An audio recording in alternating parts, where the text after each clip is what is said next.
Hey guys and welcome back to my channel. This is part 3 of What If Naruto Got a System. Before we begin, don't forget to like, share and subscribe, and also go and support the author, link in description. Aburame Shino.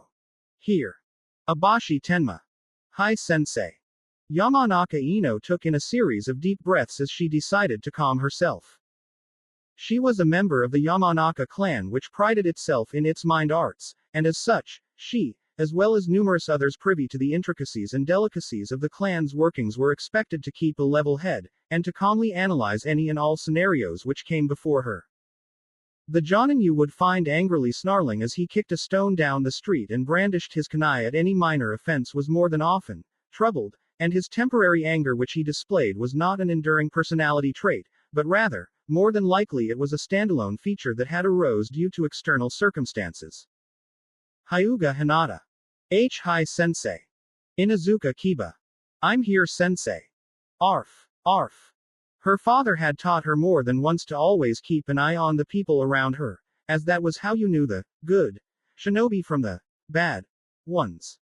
It was always best to avoid getting on the bad sides of certain individuals who may or may not be deemed unstable. He had also told her not to judge others, as well as to avoid having any undue prejudice against people because no one existed with their entire life stories trailing behind them. As such, they all had different reasons or motivations for one thing or another. This, of course, did not mean that Yamanaka Ino was able to take all that advice to heart, especially when it did her absolutely no damned good. Uchiha Sasuke.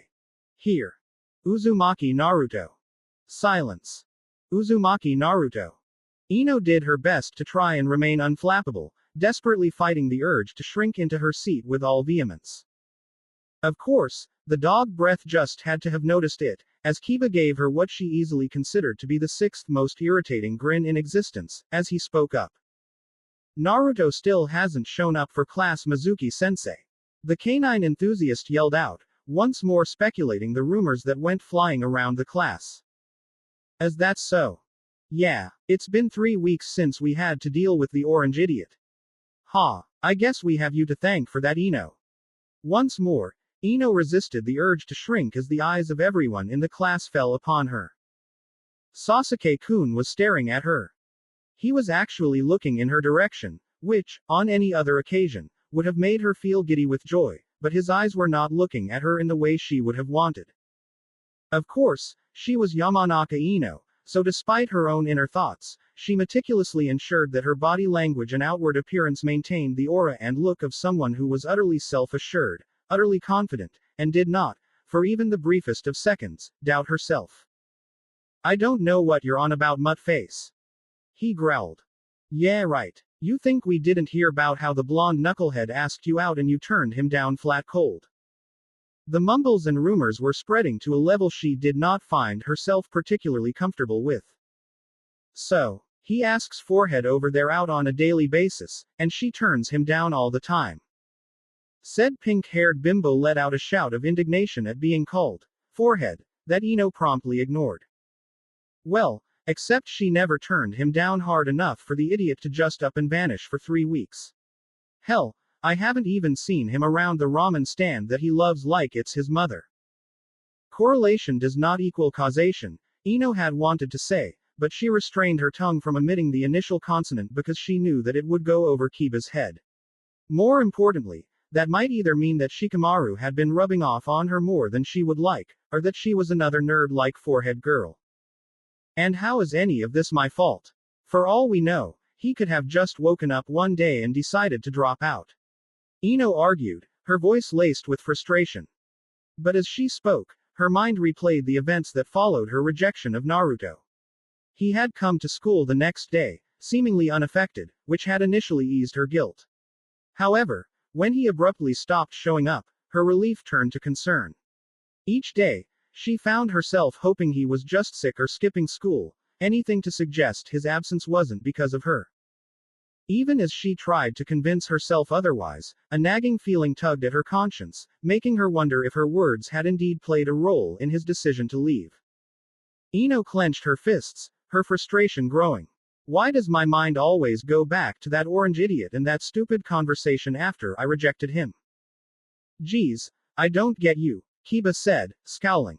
It's not like the knucklehead ever had any real hopes of becoming a shinobi, and I'm sure even academy teachers have tried more than once to get him to quit. But you managed to pull it off with a few words, so why the hell won't you take the credit? Yamanaka Ino blinked, then rapidly resisted the urge to yell and instead bit the inside of her cheek. Take the credit. She was supposed to be proud of harshly turning down Naruto's enthusiastic, bubbly request for a date. To feel accomplished that she had shot down someone's confident advances, when there were numerous hopeless romantics out there who would never even possess a shred of that same courage to brazenly ask out someone they fancied.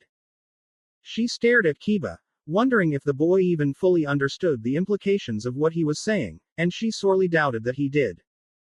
What she found doubly disconcerting, however, was that there were numerous other people in the class who, for one reason or another, actually shared in Kiba's sentiments. For Kami's sake, no matter how annoying or how bright or how obnoxious Naruto was, the boy had done literally nothing wrong for people to feel completely vindicated by the fact that he was potentially heartbroken enough to stop coming to school. But she did not voice that. No. She was not a person easily cowed by peer pressure, but she was a person who cared about her image. The knuckleheads around her would one day in the nearest future possibly be her teammates that she would need to rely on in the field, and as such, it was best to move with the flow of the crowd, to be of the same mind regarding certain topics, and to ensure that she was not viewed too differently or ostracized. Idly, her mind noted a lesson her father had once showed her during one of their clan training sessions. A brief experiment where he had brought up 3 kunai, 2 of them 12 inches and 1 11, then showed it to a group of 8 volunteers, asking them to pick the shortest. 7 of the volunteers were in on the experiment, and all picked the wrong kunai, but the actual subject was confused. He knew that the kunai picked was the wrong one, yet, to avoid being at odds with the group, went ahead and picked it anyway. Yamanaka Ino was an impressionable 12-year-old girl who would soon graduate and become a shinobi. This was true, but she was also the daughter of Konoha's foremost psychologist, who was the head of Konohagakure's torture and interrogation department. She was the friend of a genius with an IQ of 200 that occasionally made rare quips and comments that belied his extraordinary intelligence, despite his outwardly lazy persona. Then, she was the heiress of a clan that could casually stroll through your mind like a schoolboy galloping a field of flowers and make your tongue unleash your deepest desires.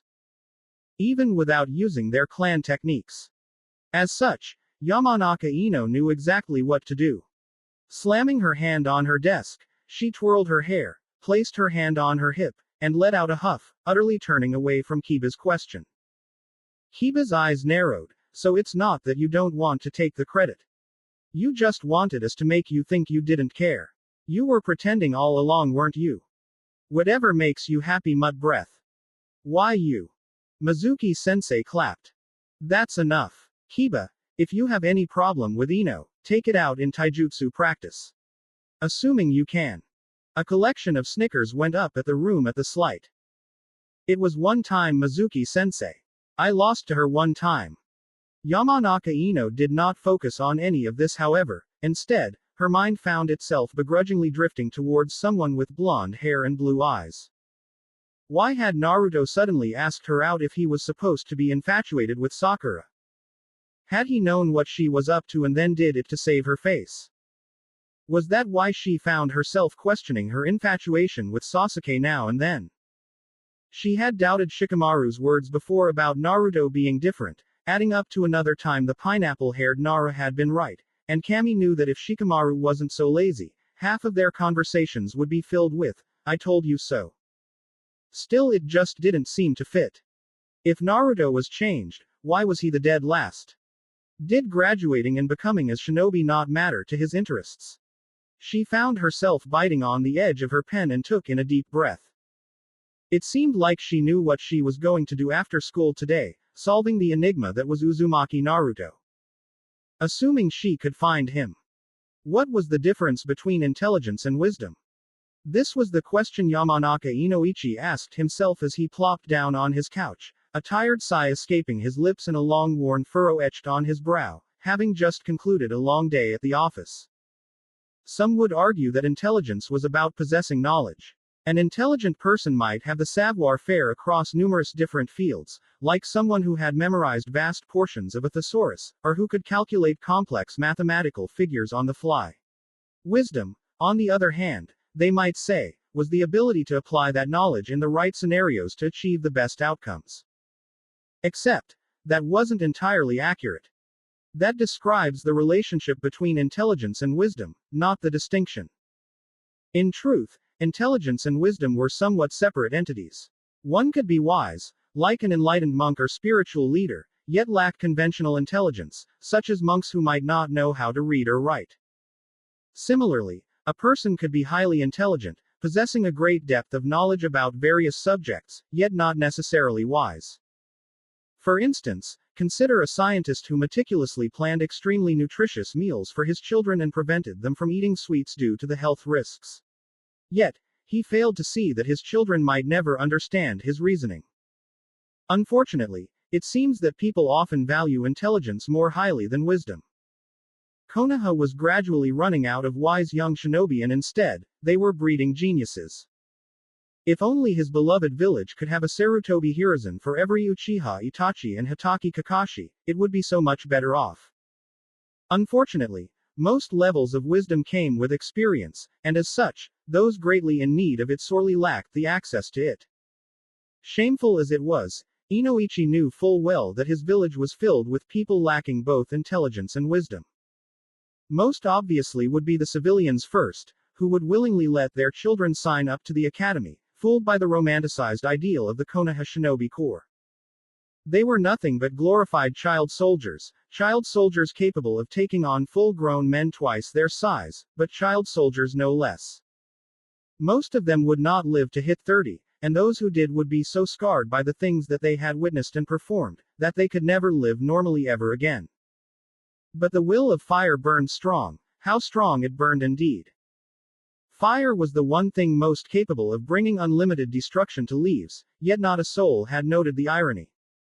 Konoha's head of T&I shook his head as he let out a deep sigh. The question and deliberations had not struck him on some utterly odd whim, and he was not usually someone to start thinking about such topics, but perhaps the reason the question had struck him had been because he had been watching his daughter recently.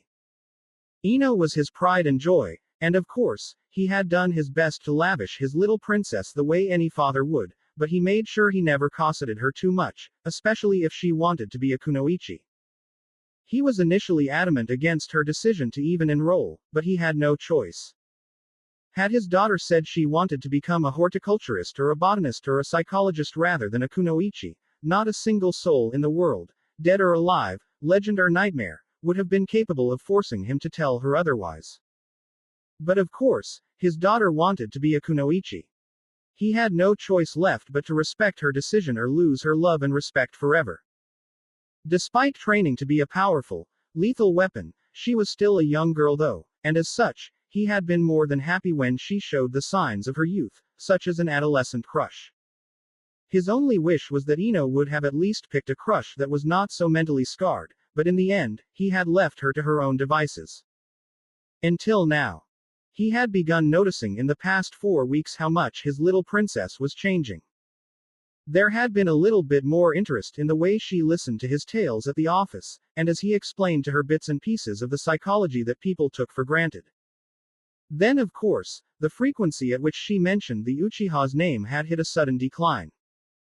Whereas he could have previously counted a minimum of 16 counts per day, it had dropped to a mere 5, and each time the topic was brought up, she bit her lips, her eyes furrowed, and her nose rose, just a smidgen. Something or someone had made her re-evaluate her infatuation, and she was inwardly conflicted. He would usually leave the issues of boys to her mother to handle, not because he was inept, but rather because he felt there would be more of a bond between his wife and his daughter discussing over such sensitive feminine issues. Of course, when she began leaving the house and returning each day, looking more tired and frustrated than the previous, he decided to intervene. Ino-chan, is there anything bothering you that you want to tell me? She had pursed her lips. Well. Her hesitation alone was not a good sign. I did something. I think I did something, to someone, that might have been kind of bad, and I've been trying to find them to apologize, or explain, or something, but. Inoichi eased her. Calm down, Ino-chan. Go gently, from the start. She frowned. What do you do when someone just changes? Does things they've never done before? Or if their actions don't match what you know about them? Inoichi rose an eyebrow. Is this about a boy? Ino sighed. Yes, Daddy. Ino, I've never really supported your crush on Uchiha Sasuke, but if he's the reason for why you've been so emotionally frustrated. It's not about Sasuke. Those words threw Inoichi for a loop, his mind recoiling as it tried to wrap itself around that information. First, there had been no affectionate suffix added to the name, and second, his daughter had another crush that wasn't the mentally perturbed survivor of the Uchiha clan massacre. It's not. Then who? It's Naruto. That suddenly. Inoichi's mind slammed the brakes hard at that point. Naruto. As in, Uzumaki Naruto. The resident prankster of Konoha. The secret orphaned son of the Yondaime Hokage. The current container for Kyubi no Yoko, the strongest of all tailed beasts that had ravaged Konoha 12 years ago. Nope. Nope. Nope. Why? Why couldn't this be easy? Why couldn't his daughter just be interested in some no-named average boy? He would have taken a boy with greased hair that wore 20 types of leather and a "I heart mom" tattoo plastered on his left shoulder, over him. He had no personal bias against the boy, but he did have a personal interest to keep his daughter safe no matter what, and unfortunate as it was, merely being a Jinchuriki put him on the list of people to get Ino as far away from as possible. He did not fear the boy going out of control, for he trusted the Yondaime's sealing ability, but the sheer power he wielded would put him in the crosshairs of powerful and dangerous individuals. Individuals that he did not want 1,000 feet near his daughter. He needed to defuse this situation very carefully. Ino-chan, you said Naruto suddenly did what now? He asked me out.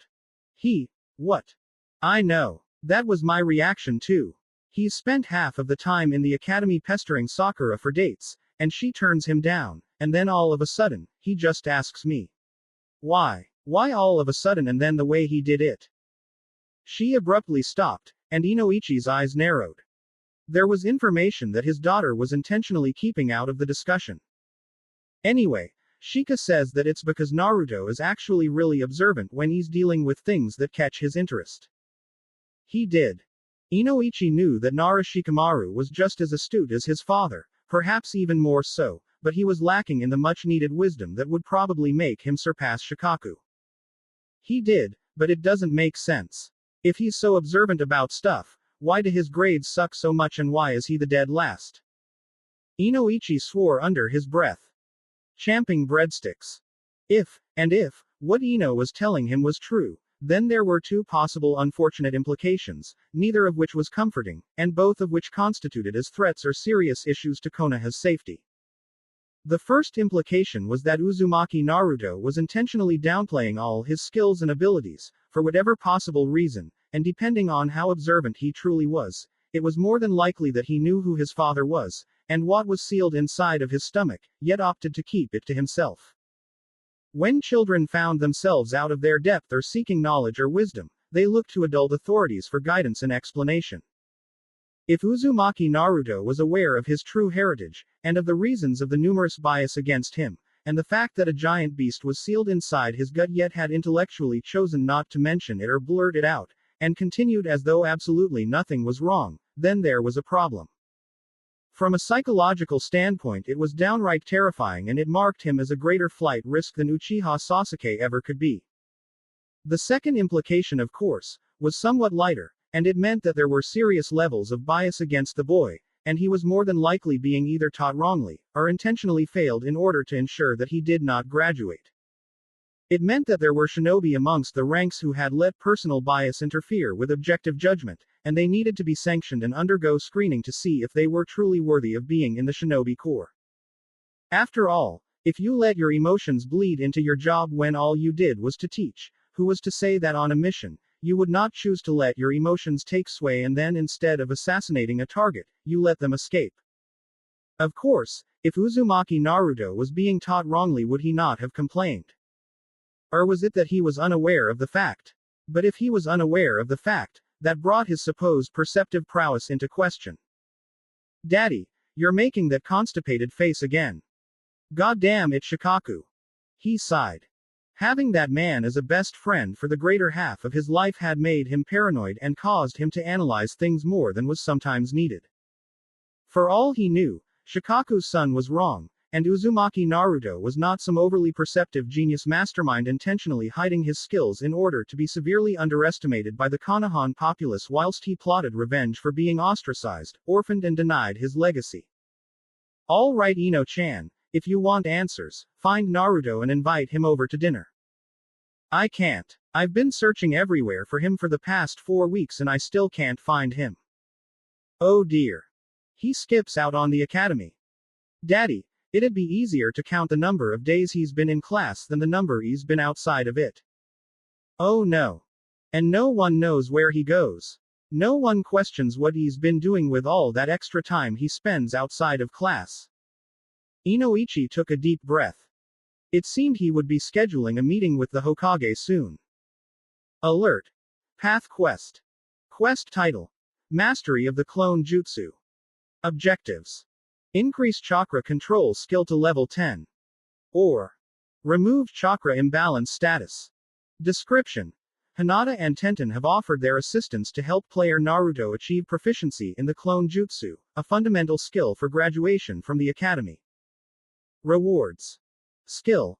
Academy Clone Jutsu. Failure. Fail graduation from academy. Action required. Acceptance or declination of quest. Naruto, Hinata, and Tenten stood in the training grounds. So, I'm supposed to walk up the tree. Naruto's skepticism was evident in his voice. And this is supposed to help my control so I can make a clone. Yes. You coat the soles of your feet with a small amount of chakra, allowing them to stick to the surface of whatever you're walking on at that moment. Tenten paused, then added, or if not your feet, then whatever you currently need to affix to the surface. For example, if you wanted to hide in the shadows of a dark corner, you could coat your back with chakra and literally stick yourself to the wall. Chakra can do that? He questioned, his tone still doubtful. Chakra can do many things that normally wouldn't be possible. It isn't only used to create genjutsu and ninjutsu, Tenten thought to herself. She addressed his disbelief aloud. Surely you have seen ninja in the village running up the sides of buildings and jumping across rooftops. Well, yeah, Naruto admitted. But I always thought they just moved their legs so quick they were able to run up the walls. I didn't know about the chakra sticking thing. Tenten nodded in acknowledgement, understanding his assumption. She redirected their focus to the training at hand. Now, you must learn the proper amount of chakra to use. Use too much and it will cause a backfire, throwing you away from the surface you're trying to adhere to. However, use too little and it won't be enough to withstand your weight, and you will slip off. She briefly glanced at him to ensure he was keeping up with her explanation. Many people believe the best way to perform this training exercise would be to run up the tree and mark the highest point you reach with a kunai, but I believe this to be counterproductive. She made a hand motion indicating for him to come to the tree she was standing next to.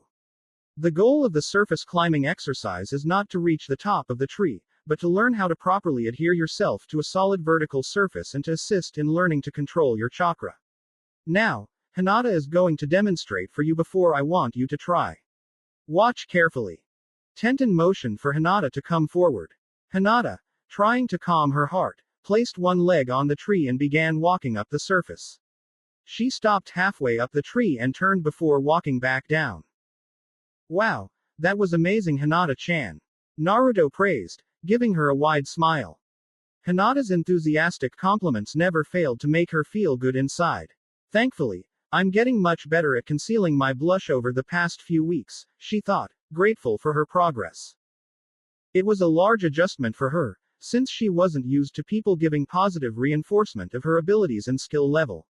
The best her father or clan elders would ever give her was adequate. Now, Tenten started, suppressing a smile at his praise. You couldn't actually see it without the use of a bloodline like Hinata's Byakugan, but she used a small amount of chakra to stick to the tree as she climbed. What you also didn't see was her reinforce her body with a very small amount of chakra to counter the gravity that would have attempted to pull down her upper body. When you first start this training, you will have to consciously be aware of this. However, after a while, your body will learn to instinctively counter gravity's pull no matter the angle of the surface you're standing on. Tenten paused, letting him absorb the information. Even Hinata listened intently, as she herself hadn't been aware of this, she just trained as she was told. Naruto nodded, signaling he understood, prompting Tenten to continue. This is another reason why I believe you should slowly walk up the tree. If you were to run, you wouldn't get the full benefit of this body conditioning. Now, I want you to try. Tenten and Hinata watched as Naruto approached the tree and stared down at his right foot, placing it flush against the tree. Immediately, his leg recoiled away as he was propelled to the ground. Damn it! Naruto's frustration echoed through the area as he clambered back to his feet, a cloud of dust billowing around him from the force of the impact. Rubbing his behind and trying to salvage some dignity, he muttered, "Guess I used too much, huh?" Tenten nonchalantly agreed, her arms crossed as she watched him. Try again. You already know you need to create a clone for the Genin test, which is a little more than a month away. So, you'll need to be able to do this. Her voice was firm, pushing him to grasp the basics that eluded him. As Naruto squared up to the tree again. But instead of the repulsion that had sent him flying before, this time his foot merely slipped, thwarting his ascent before it even began. It seems gravity is not on my side today, he thought, grimacing at his misfortune. I think you need some motivation, Tenten mused aloud, a mischievous glint in her eye as she reached for her kunai pouch. Hey, what you got there? Naruto asked, a hint of nervousness lacing his words as he eyed the sharp objects in Tenten's hand. Motivations, she declared, a sly smile creeping across her face. Now start climbing, you orange monkey. It was early, ridiculously so, as the sun was just peeking through the horizon, and the atmosphere was still chilly and filled with morning dew. Despite this, the Sandaime Hokage, Sarutobi Hiruzen, was in his office quite earlier than most. This was because he had a meeting scheduled earlier than normal, but he would not deny that upon hearing that Yamanaka Inoichi had requested a meeting, he was expecting a more serious topic than that of Naruto. Still, he would give Inoichi the benefit of the doubt, considering the extenuating circumstances. It was not entirely the first time a clan head had approached him about the blonde. What do you know about Uzumaki Naruto? Sarutobi Hiruzen would have found this question odd, and then laughed at anyone who actually had the impetus to ask him such a question.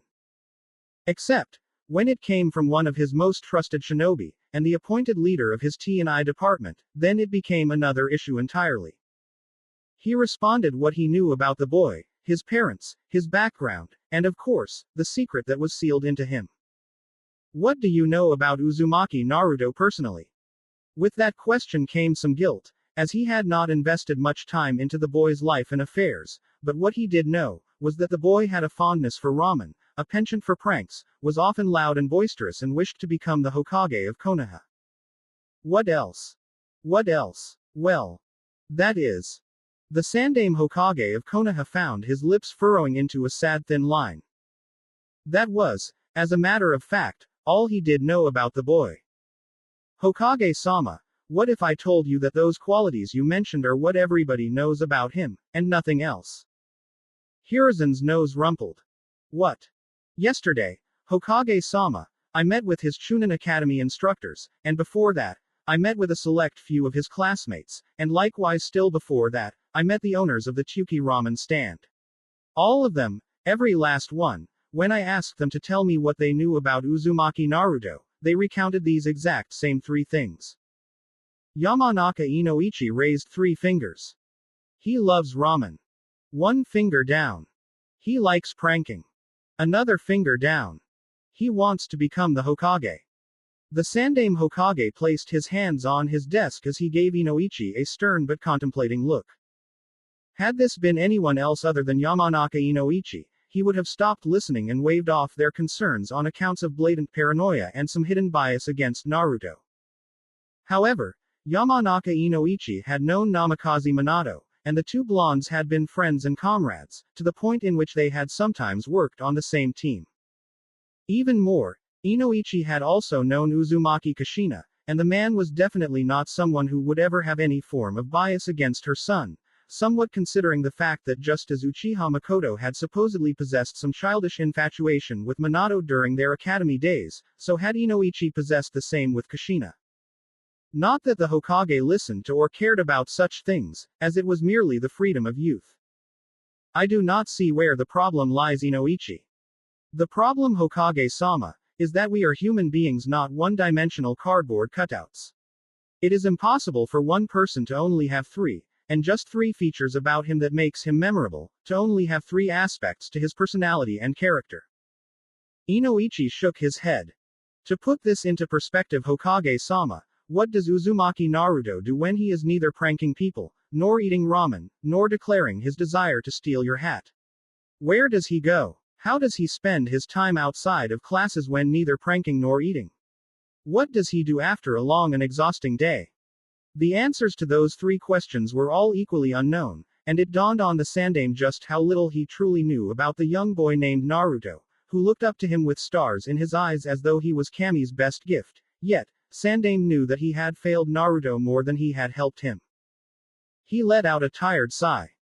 His age was rapidly catching up to him, and he knew and believed that he had tried to do his best for not only the village, but also for the son of his successor.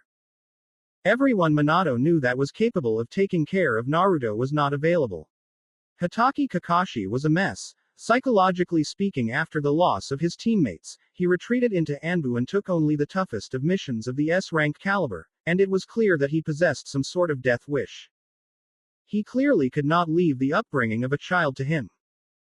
Jiraiya was far too busy maintaining Konoha's spy networks, or at least, so he claimed, as his job did include him traveling from place to place drinking in bars and taverns and peeping on women in hot springs. Of course, even if he was not basically a wanderer, the Sandaime could not in good conscience leave Jiraiya all alone to raise a child. Tsunade would have been perfect, but she was now an alcoholic and gambling addict lost to her own grief, and he would not want her raising an impressionable young child either.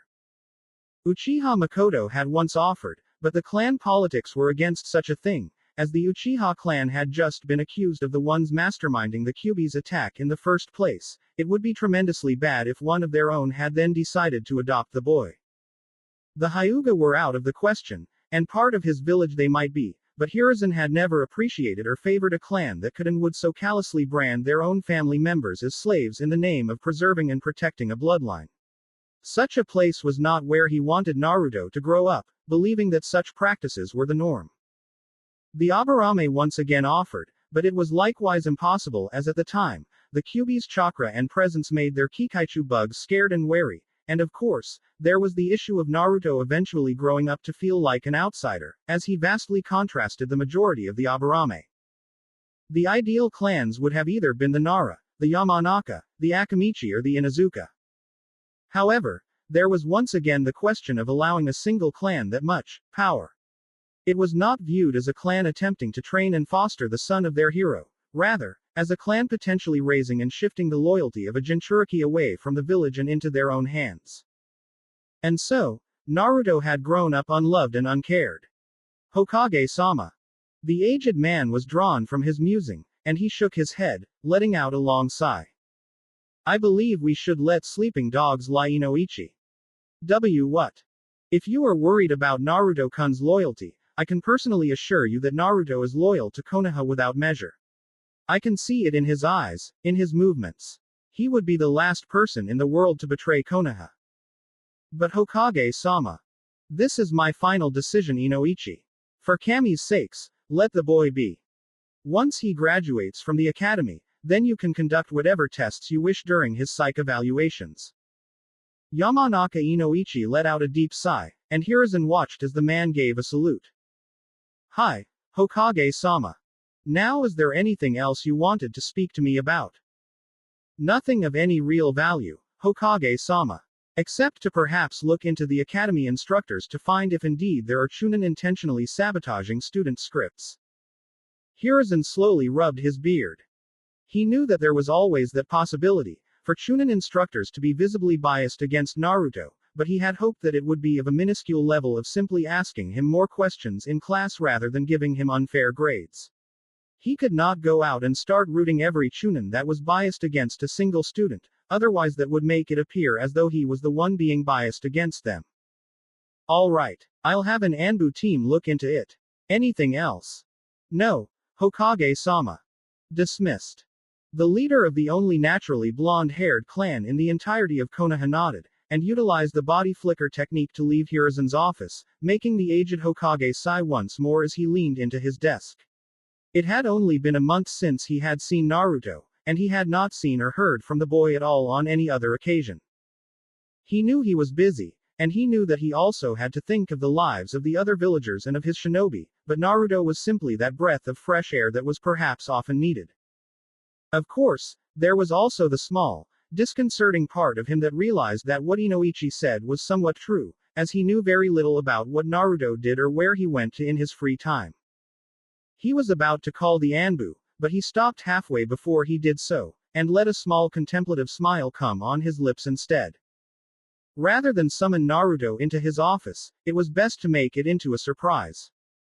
He swung on his coat and hat, placed his pipe into his mouth, and then prepared himself to move forward and once more allow the professor to grace the streets of Konoha. Meanwhile, the hidden Anbu guards of Konoha followed the Hokage from the shadows, except for one particular Anbu who left something behind in the office, a bug. The bug eventually took off into the sky, flying low and free from the threat of birds, before eventually landing on the hand of a certain individual. What does it say?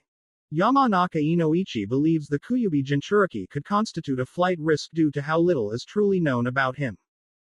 Danzo-sama must hear about this.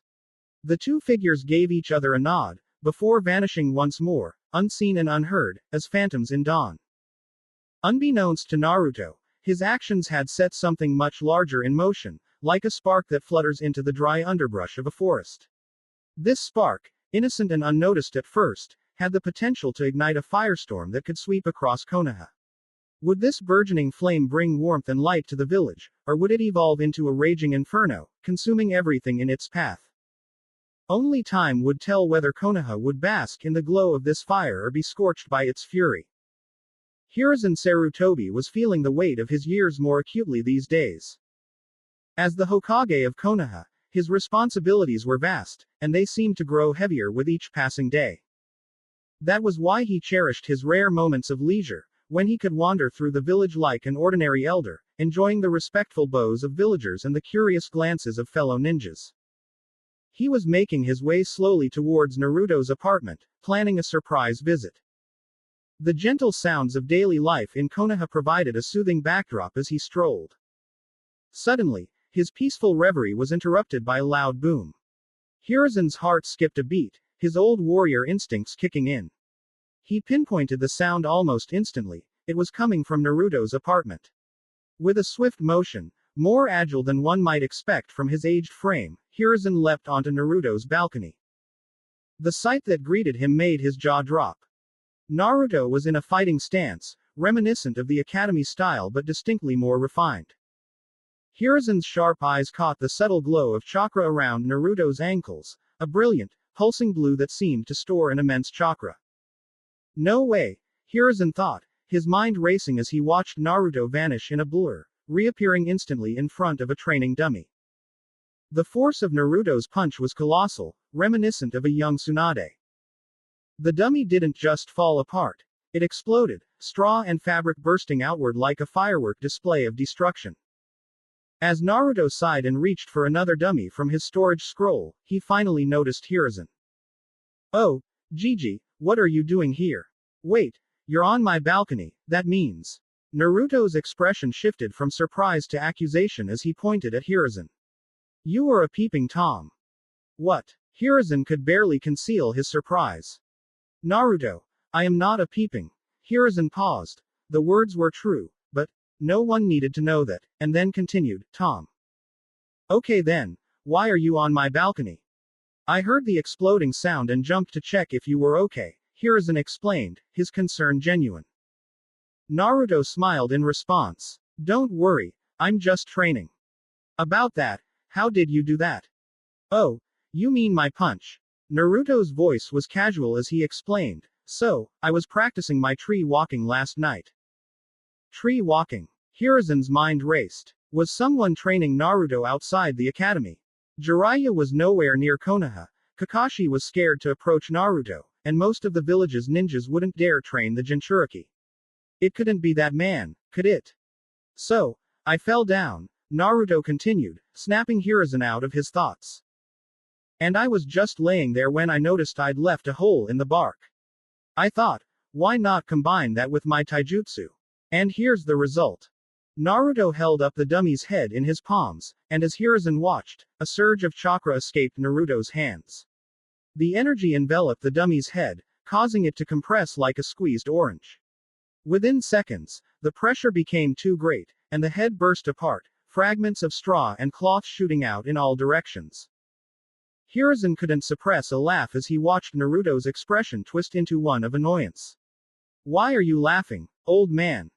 No, if I had a nickel for every time someone used chakra control to gain explosive strength, I'd have 2 nickels, which isn't a lot, but it's weird that it happened twice, Hiruzen explained, amused by the odd coincidence. Naruto looked puzzled, not quite following. Do you know who Tsunade is? Naruto snapped his fingers a few times as if trying to place the name. Legendary medical ninja, he finally said. Yes, she was my student, Hiruzen said, pride tinged his voice. Really? Yes, well, when she was a genin, she sucked at chakra control, Hiruzen chuckled. But she's a medical ninja, Naruto pointed out, confused. Not everyone starts off at the top, Naruto. Yes, she grew up to be a legendary medical ninja, but when she was a genin, she sucked at chakra control because she was from the Senju clan.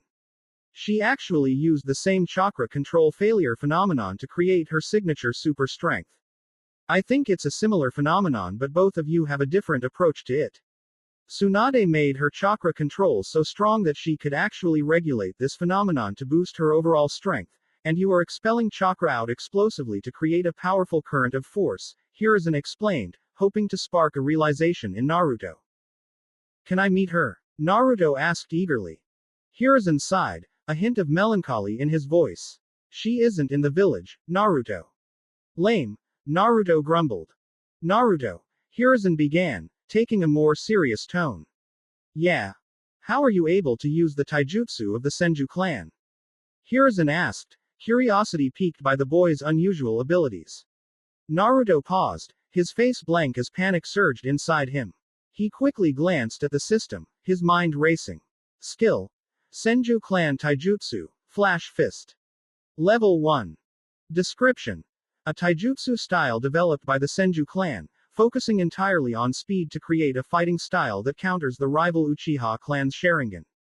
The swift movements are designed to be too fast for even the Sharingan to track and copy, making it an effective combat technique against their historical adversaries. Passive enhancements. Increased speed. Boosts movement speed and reaction speed by 25%. Active boosts. Flash Step. A concentrated burst of chakra from the user's ankles enables high-speed movement, allowing them to close in on opponents or escape from tight situations rapidly. Fuck. What do I do? What do I say? I just unlocked this skill. In a swift decision, Naruto activated Spirit Possession, steadying his voice as he asked, would you like to come inside? The way he spoke was noticeably different. Calm, composed, almost detached. It was as if someone else was speaking through him. Guess Sherlock is influencing me more than I realized, Naruto mused internally, noticing Hiruzen's puzzled expression. Hiruzen blinked, caught off guard. Sure. As Naruto led the way, Hiruzen caught a glimpse of something in Naruto's eye, a flash of what seemed like the sharp intelligence of Shikaku, the commander of the Jonin Council. Hiruzen shook his head, dismissing the thought as he followed Naruto inside. Do you want some tea, Gigi? Naruto asked, reverting to his usual tone and demeanor. Hiruzen chuckled softly to himself. Maybe the stress was indeed getting to him. After all, there was no way Naruto, of all people, could have intelligence rivaling Shikaku. Most members of the Nara clan couldn't match that man's intellect. Perhaps Inoichi's recent paranoia-filled musings were influencing his judgment more than he realized. Hiruzen entered the house, removing his shoes beforehand. He crossed the spotless floor, peering into the kitchen at the neatly organized dishes on the washing rack. You've been taking care of yourself, I see. Hiruzen looked around Naruto's modest living space as the young ninja spoke, his gaze landing on an old game console he had given Naruto some time ago. You still have that? He asked, a touch of surprise in his voice. Yeah, I use it from time to time. I played a round or two with Hinata and Tenten, Naruto replied as he moved toward the kitchen. Hiruzen's thoughts were interrupted by a memory of Inoichi's words about no one really knowing the real Naruto. It's not that Naruto is hiding anything, it's that we never managed to see past the loudmouth prankster who wanted to be Hokage, Hiruzen realized, his eyes wandering from the small garden to the poetry books on the table, then to the small TV and the gaming console. Naruto is as complex as any of us, yet we've reduced him to a few simplistic labels. He loves ramen. He likes pranking. He wants to become the Hokage. Naruto re-entered the room, carrying a tray with a teapot, 2 mugs, and a dozen biscuits, an unusual combination, Hiruzen noted, but intriguing nonetheless. Naruto, Hiruzen prompted, encouraging the boy to continue as he took a biscuit. I reverse-engineered the Senju Taijutsu style, Naruto declared, causing Hiruzen to blink in surprise. How? Simple. I read up on how the Senju fought, like the Uchiha, and most of those battles talked about how fast the Senju were, especially Tobirama and Hashirama. I figured since the Academy Taijutsu is just a watered-down version of their fighting styles, something must have been missing for the Taijutsu to be watered down, Naruto explained, his tone growing more boisterous. Hiruzen snorted. Watered down, not boarded, Naruto. Naruto laughed, spirit possession subtly influencing everything from his speech to his posture, even the jokes he made, all designed to keep Hiruzen from growing suspicious. So, I just needed speed, I theorized. And the fastest jutsu I had was the substitution jutsu, so I combined the two. Judging by your reaction, I reinvented the Senju clan taijutsu, didn't I, Gigi? You sure did, Hiruzen said, quickly gulping down some hot tea to mask his astonishment. I made a mistake underestimating you, Naruto. You truly are on the path to becoming the Hokage, he thought warmly. I forgot to ask, but what about the tree climbing? Hiruzen inquired. Oh, I was training with Tenten to get better control over my chakra so I can perform the clone jutsu and finally graduate, Naruto answered. Hiruzen sighed in relief, glad that Naruto wasn't being secretly trained by someone like Danzo. It was just Naruto, being his inventive self. With a bright grin, Naruto looked up at Hiruzen and asked, Gigi, don't you think I deserve a reward? Hiruzen chuckled, amused by Naruto's cheeky demeanor. Sure. What do you want? Ramen. A jutsu maybe. Naruto's grin widened, but his eyes held a hint of serious curiosity. I have this burning question inside me. Can you answer it? What's the question? Naruto frowned and clenched his jaw. I want to know what's so special about me. What do you mean? You visit me every month. Just me. There are so many orphans in the village, but I'm the only one you personally give their stipend. Why? And there was the crux of the matter. Hiruzen shrank back at the pleading light in Naruto's eyes. He could not tell Naruto the truth. Not yet. But if he were to lie to him, the trust he had managed to build over the last few years would burn to ash. Unfortunately, his duty as Hokage superseded his guilt. You certainly don't ask easy questions, Hiruzen said. As for your monthly stipend, what can I say? You are a special boy. He eked out a laugh, reaching to ruffle his hair. Unconcealed hurt flashed across Naruto's face and Hiruzen's hand froze halfway across the table. The distance between them felt greater. All right then. He reached within the folds of his robes and slid 1,000 ryo across the table. I think you also deserve this as your reward. Make sure it lasts. He turned to leave as quickly as possible, swallowing thickly as the door slammed behind him.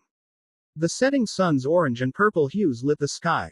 Nebulous, dark clouds curved around the village while looming shadows crept after Hiruzen. Their cries of, "Have a good evening," or, "Hello, Lord Hokage," fell on deaf ears. He was locked in conflict with his guilt. It was a raging sea storm, with waves that rose and crashed against his flimsy resolve. Like he would a dinghy, all he could do was hold firm against its cracked wooden edges, praying that it remained steadfast. He cursed Danzo's name again. It felt hollow to him, though. Danzo may have been responsible for the villagers ostracizing the boy, but the blame for Naruto's ignorance landed squarely on his shoulders. But as per usual, Hiruzen would lament. He would suffer in silence, perhaps even break out a case of sake if it became too much to bear sober. Because Naruto could not know the truth. Not yet. Spirit possession has been deactivated. Naruto's eyes were fixed on Hiruzen's cup as he took a deep breath. Discovering his ties to the Uzumaki clan had answered so many of his questions, yet it seemed to unravel even more mysteries. The Uzumaki clan. October 10th. My birthmarks. Is it all connected to something greater? Naruto wondered silently. What is Gigi hiding from me that ties all these things together? He sighed, his gaze dropping to the biscuit in his hand. Absent-mindedly, he took a bite, his thoughts turning to the silent system in front of him. What about you? Got any answers for me? He asked, hopeful yet skeptical. The system remained silent.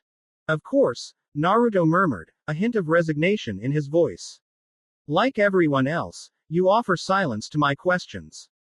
Thank you for visiting Yamanaka Flowers, please come again. Ino sighed to herself as she watched the customer leave with a full bouquet in hand, the young man smiling vibrantly as it was obvious he was going to give them to someone special. No, not entirely obvious. Ino could simply tell, because of the way in which the man had eagerly yet unsurely strode into the shop, the way his eyes had roamed all over the flowers as he searched for the most beautiful ones, and the way he scratched his head and muttered under his breath over and over as to whether or not she would like this or like that. It hadn't taken her long to move over to the man and adeptly select the adequate mix and blend of roses that he had immediately smiled and possessed the expression on his face that said, "This is the one." She wished she had someone special who would give her flowers.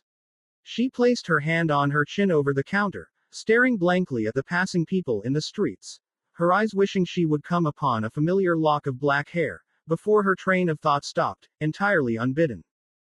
But, isn't that the same reason why you like Sasuke-tem? She couldn't help the annoyance that ran through her form. Every time she even thought about Sasuke, any single second that he was brought up in her mind, Naruto's words would strike down the thought with the vengeance and brutality of a Jonin assassinating an academy student. It was made even annoying because she had been unable to find or meet the person who had uttered them to her, for over an entire month now, and she had all but given up on the search. Naruto was still alive, that much was certain, and he would be at the academy again. Choji claimed that he had seen him with some bruises and a lot of dust as if he was repeatedly falling onto the ground, so all she had to do was wait, and try and re-evaluate the reasons why she liked Sasuke while conjuring up random theories as to why Naruto asked her out on a whim. She liked Sasuke because he looked good. That couldn't be all right. Well, it was mostly because he was mysterious and dark and had a deep, dark and troubled past. She slammed her head into the counter and let out a groan. No, that couldn't be it either. That'd be saying that she only liked him because he was broken and she wanted to fix his brokenness. That'd also be saying that if he was a happy, perky and normal person without a tortured past she'd have no interest in him at all, which just made her a horrible, horrible person. Her mind drew from the question of her crush and infatuation back to the knucklehead that had made her realize just how superficial it had been. She still pondered on what Shikamaru had told her, and tried to make some sense of whether or not Naruto really was different, or not. Looking back, his grades had always been below mediocre, and he only ever tried once or twice. She could recall in class when Mizuki-sensei would ask Naruto a simple question like, "What is chakra?" and he would respond, "Chakra is the stuff that lets us do cool jutsu," and be berated. People would laugh and call him an idiot. Naruto would simply smile and scoff and then boisterously claim that when he was Hokage, no one would need to answer such questions. Of course, that'd just make people laugh at him even more, tell him to pipe down, and dismiss his declarations without a second thought. Wait, now that she thought about it, He had skipped class the following 3 days after that event. Then there was the time he had lost in a spar to Kiba. His academy-style taijutsu was filled with so many holes and openings that people had once again laughed and mocked it. Whereas Kiba used his clan's taijutsu to beat him, and then claimed that Naruto couldn't become Hokage if he barely knew how to fight. He didn't show up in class for about 3 weeks after that day. Was it a pattern, or was her father's overly paranoid nature beginning to seep into her own mind? She groaned and let out a tired breath. Her gaze turned to the door. I wish the knucklehead would just barge in and save me the headache. Shaking her head, she turned around to organize the remaining few flowers in the display behind her, only to hear the bell ring. Welcome to, oh, it's just you forehead. Ino was somewhat surprised when she did not hear the resounding shout or denial or comeback that was associated with the banter between herself and her rival, Sakura. The pink-haired, green-eyed girl seemed unusually subdued, making Ino's brow rise. Now that she thought about it, what was Sakura doing here? Their rivalry over their affection of Sasuke had been one of the things that had torn a huge wedge in their friendship, and invariably ended up making them enemies. As far as she knew, Sakura had stopped branching by her house and seeing her outside of class. Hey Ino. Are you alright? Ino's eyebrow furrowed. I'm perfectly fine. An uncomfortable silence stretched between them, in which Sakura seemed to be contemplating saying something, but was holding back, and Ino was slowly finding it grating on her nerves. So you just came to the shop for the first time in almost 3 years just to ask me that? What gives, Sakura?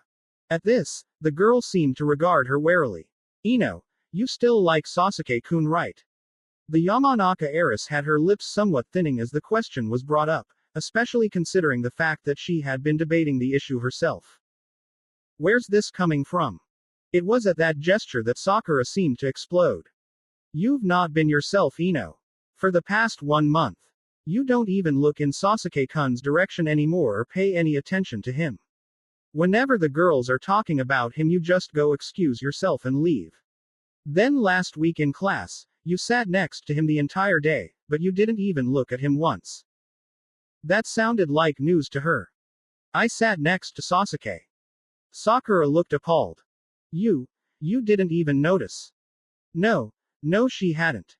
Her thoughts had been apparently too preoccupied with other things, but how in the world had she managed to sit near him for an entire class without even turning in his direction? A month ago, if she sat next to the affection of her crush, she would be squealing and swooning and rubbing it in Sakura's face for the next 6 weeks at the very least. Now, it just seemed kind of pointless. Wait, just Sasuke. Not Sasuke-kun. Ino. What's going on? What's wrong with you? Nothing's wrong with me, Sakura. Sakura vehement in her denial. Something is wrong with you. You've been different ever since you lost that bet. You've been staring off into space, ignoring Sasuke-kun, and you've been stalking the baka of all people. You, Ino. She was unable to help the splutter of incoherent words that came out of her mouth at the accusation. I'm not stalking Naruto. Well, she technically wasn't. Stalking would assume that she was following him around, and that would work solely on the assumption that she could find him. What she had been doing was going to his most known or recently frequented locations, and then waiting for hours upon end to see if he would show up there. Wait, that wasn't stalking, was it? Sakura seemed to heavily disagree, shaking her head back and forth. You've changed, Ino. There was a small part of her that felt incredibly annoyed in the manner that Sakura had made that utterance. It was that part of her that could not absolutely stand for it, the part of her that was peeved at the manner in which Sakura had implied that her change was for the worse, as though she was the one in error. And why do you care? Sakura took a step back. What do you mean? We're fry. Sakura had stopped that sentence, realizing what she was going to say. No, we're not friends. Ino said, her voice dropping. We're not friends, remember? We ended our friendship years ago when we both realized we liked the same guy who still hasn't noticed us over 3 years later, so we're not friends.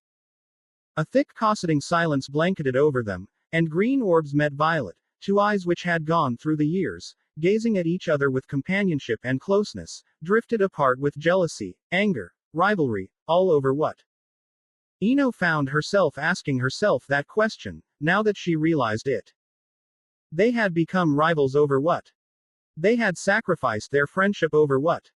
Moments spent laughing in each other's company, grooming each other's hair, sharing everything they had, discussing fantasy weddings and magnificent white nights, envisioning themselves as princesses within each other's courts, caring, joking, smiling, all of it, sacrificed, replaced with vicious name-callings, arrogant remarks, violent outbursts and confrontations, for what?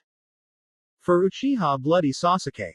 She had sacrificed the closest thing she had to a sister, for a boy's affection. How stupid was she? Ino, you didn't answer my question. You still like Sasuke-kun, right? She had taken one step forward. Right. Sakura's emerald eyes were almost glistening, searching, as though trying to convince herself of something, though Ino did not know what. What Yamanaka Ino did know, however, was certain. There are more important things in life than Uchiha Sasuke. Sakura recoiled, as though physically slapped. Her mouth opened, and then it closed, and then she shook her head. Sakura. The girl had not said a word as she departed from the store, and the door closed with a soft resounding click. Ino Yamanaka felt an urge to slam her head into the nearest wall. Really? This is your response? You won. I don't want Sasuke, I want my friend. Ino screamed inside her head. Her thoughts were a whirlwind of confusion and longing for the friendship that seemed to be slipping through her fingers. So why are you running? Can't we be friends? Ino's turbulent thoughts were abruptly halted by the sound of the door opening. She looked up and there he was, Takai. Ino had secretly been a fan of mystery novels, finding delight in unraveling the motives and actions of characters, placing herself in the shoes of both the protagonist and antagonist. 3 years ago, her interest had been piqued by a peculiar classmate who had entered the shop using the transformation jutsu. It was his attire that gave him away. His clothes were backward, a rookie mistake that screamed transformation jutsu to Ino's trained eyes. Furthermore, his attempt to disguise himself as someone distinctly not Sasuke, yet bearing a striking resemblance, had been almost comical. It was as if he thought adopting Sasuke's likeness would somehow achieve his objectives. But it was the name, Takai, that truly ensnared Ino's curiosity. A character from The Pillow Book, a novel she had read and adored. The coincidence, or was it deliberate, was too tantalizing for Ino to ignore. She was hooked, determined to uncover the identity of this enigmatic figure and his intentions. Perhaps he visits the shop with the secret hope of catching my eye, Ino mused, entertaining the idea that he might be a bashful boy who had taken on Sasuke's guise to draw her attention. But his actions, or lack thereof, belied such romantic notions. Each visit was the same. He'd enter, pick up whatever minor items he needed, and leave, without so much as a lingering glance in her direction. Ino's heart, craving the thrill of a hidden admirer, couldn't help but feel a touch of disappointment. Driven by curiosity and a dash of hopeful whimsy, Ino had attempted to uncover his true identity. Yet, every time she tried to follow him, he would disappear as completely as if he were a specter, leaving no trace of chakra or presence. He was like a ghost within the village, there one moment and gone the next, eluding her grasp. Once I thought you were Sasuke. I hoped that. Now, please be someone other than that emo bastard. Hey, Takai greeted, unloading an array of items onto the counter with a thud. Fertilizer, garden trowels, seed packets, and a few brightly colored flower pots formed a small mountain between them. He'd never bought this much before. That will be 1,500 ryo, she said, trying to mask her curiosity. The guy nodded, pulling out a quirky frog wallet, and handed over the money. Thank you for your purchase, Ino muttered, her voice devoid of its usual warmth. What's wrong? Takai asked, his concern genuine, which Ino found unexpectedly endearing. I don't know what to do with a problem I have, she confessed, more to herself than to him. Well, I try to just destroy the source, Takai suggested, a straightforward solution that made Ino chuckle internally. The idea of obliterating Sasuke from my concerns certainly brightened my mood. Thanks, she said, her gratitude genuine despite the simplicity of his advice. Then, to her surprise, Takai reached out and plucked a flower from one of the pots he'd just purchased, offering it to her with a slightly awkward gesture. "Girls are happy when you give them flowers, right?" he said, uncertainty lacing his words. What an adorable dork, Ino thought, a smile tugging at the corners of her mouth as she accepted the flower, touched by the gesture. As Takai turned to leave, Ino called out, "Hey." He paused, turning just in time to catch a bottle of perfume she tossed his way. "I made that," she explained, a hint of pride in her voice. "Try it and tell me what you think." "Sure, I will try it. Datbeo," Takai responded, and for a brief moment, Ino's heart skipped a beat. That familiar catchphrase made her suspect the mysterious gardener was actually Naruto. But she quickly dismissed the thought as preposterous. Why would Naruto, of all people, have any interest in gardening? As soon as he was out of sight, Takai dashed into the alleyways, and with a small puff of smoke, he reverted back to his original form, Naruto. The sudden transformation might have baffled any onlooker, but for Naruto, it was a simple yet ingenious solution to a persistent problem. Whenever he tried to shop for himself, whether it was for a cool book he spotted or some nice flowers to brighten up his apartment, he was either outright ignored or asked to leave. So, Naruto turned to the transformation jutsu, a technique he frequently used to blend in and get what he wanted without the hassle. It was a clever workaround, albeit a bit sad that he had to resort to such measures just to buy the simplest of things. Holding the bottle of perfume Ino had given him, Naruto took a sniff. "This is nice." Sakura wasn't talking to her. The heiress of the Yamanaka clan had spent the first half of her weekend attempting to find her rival, only for the pink-haired girl to rebuff or shun her at every meeting. They'd met at the market, and Sakura turned the other way, acting as though she was in a brief hurry.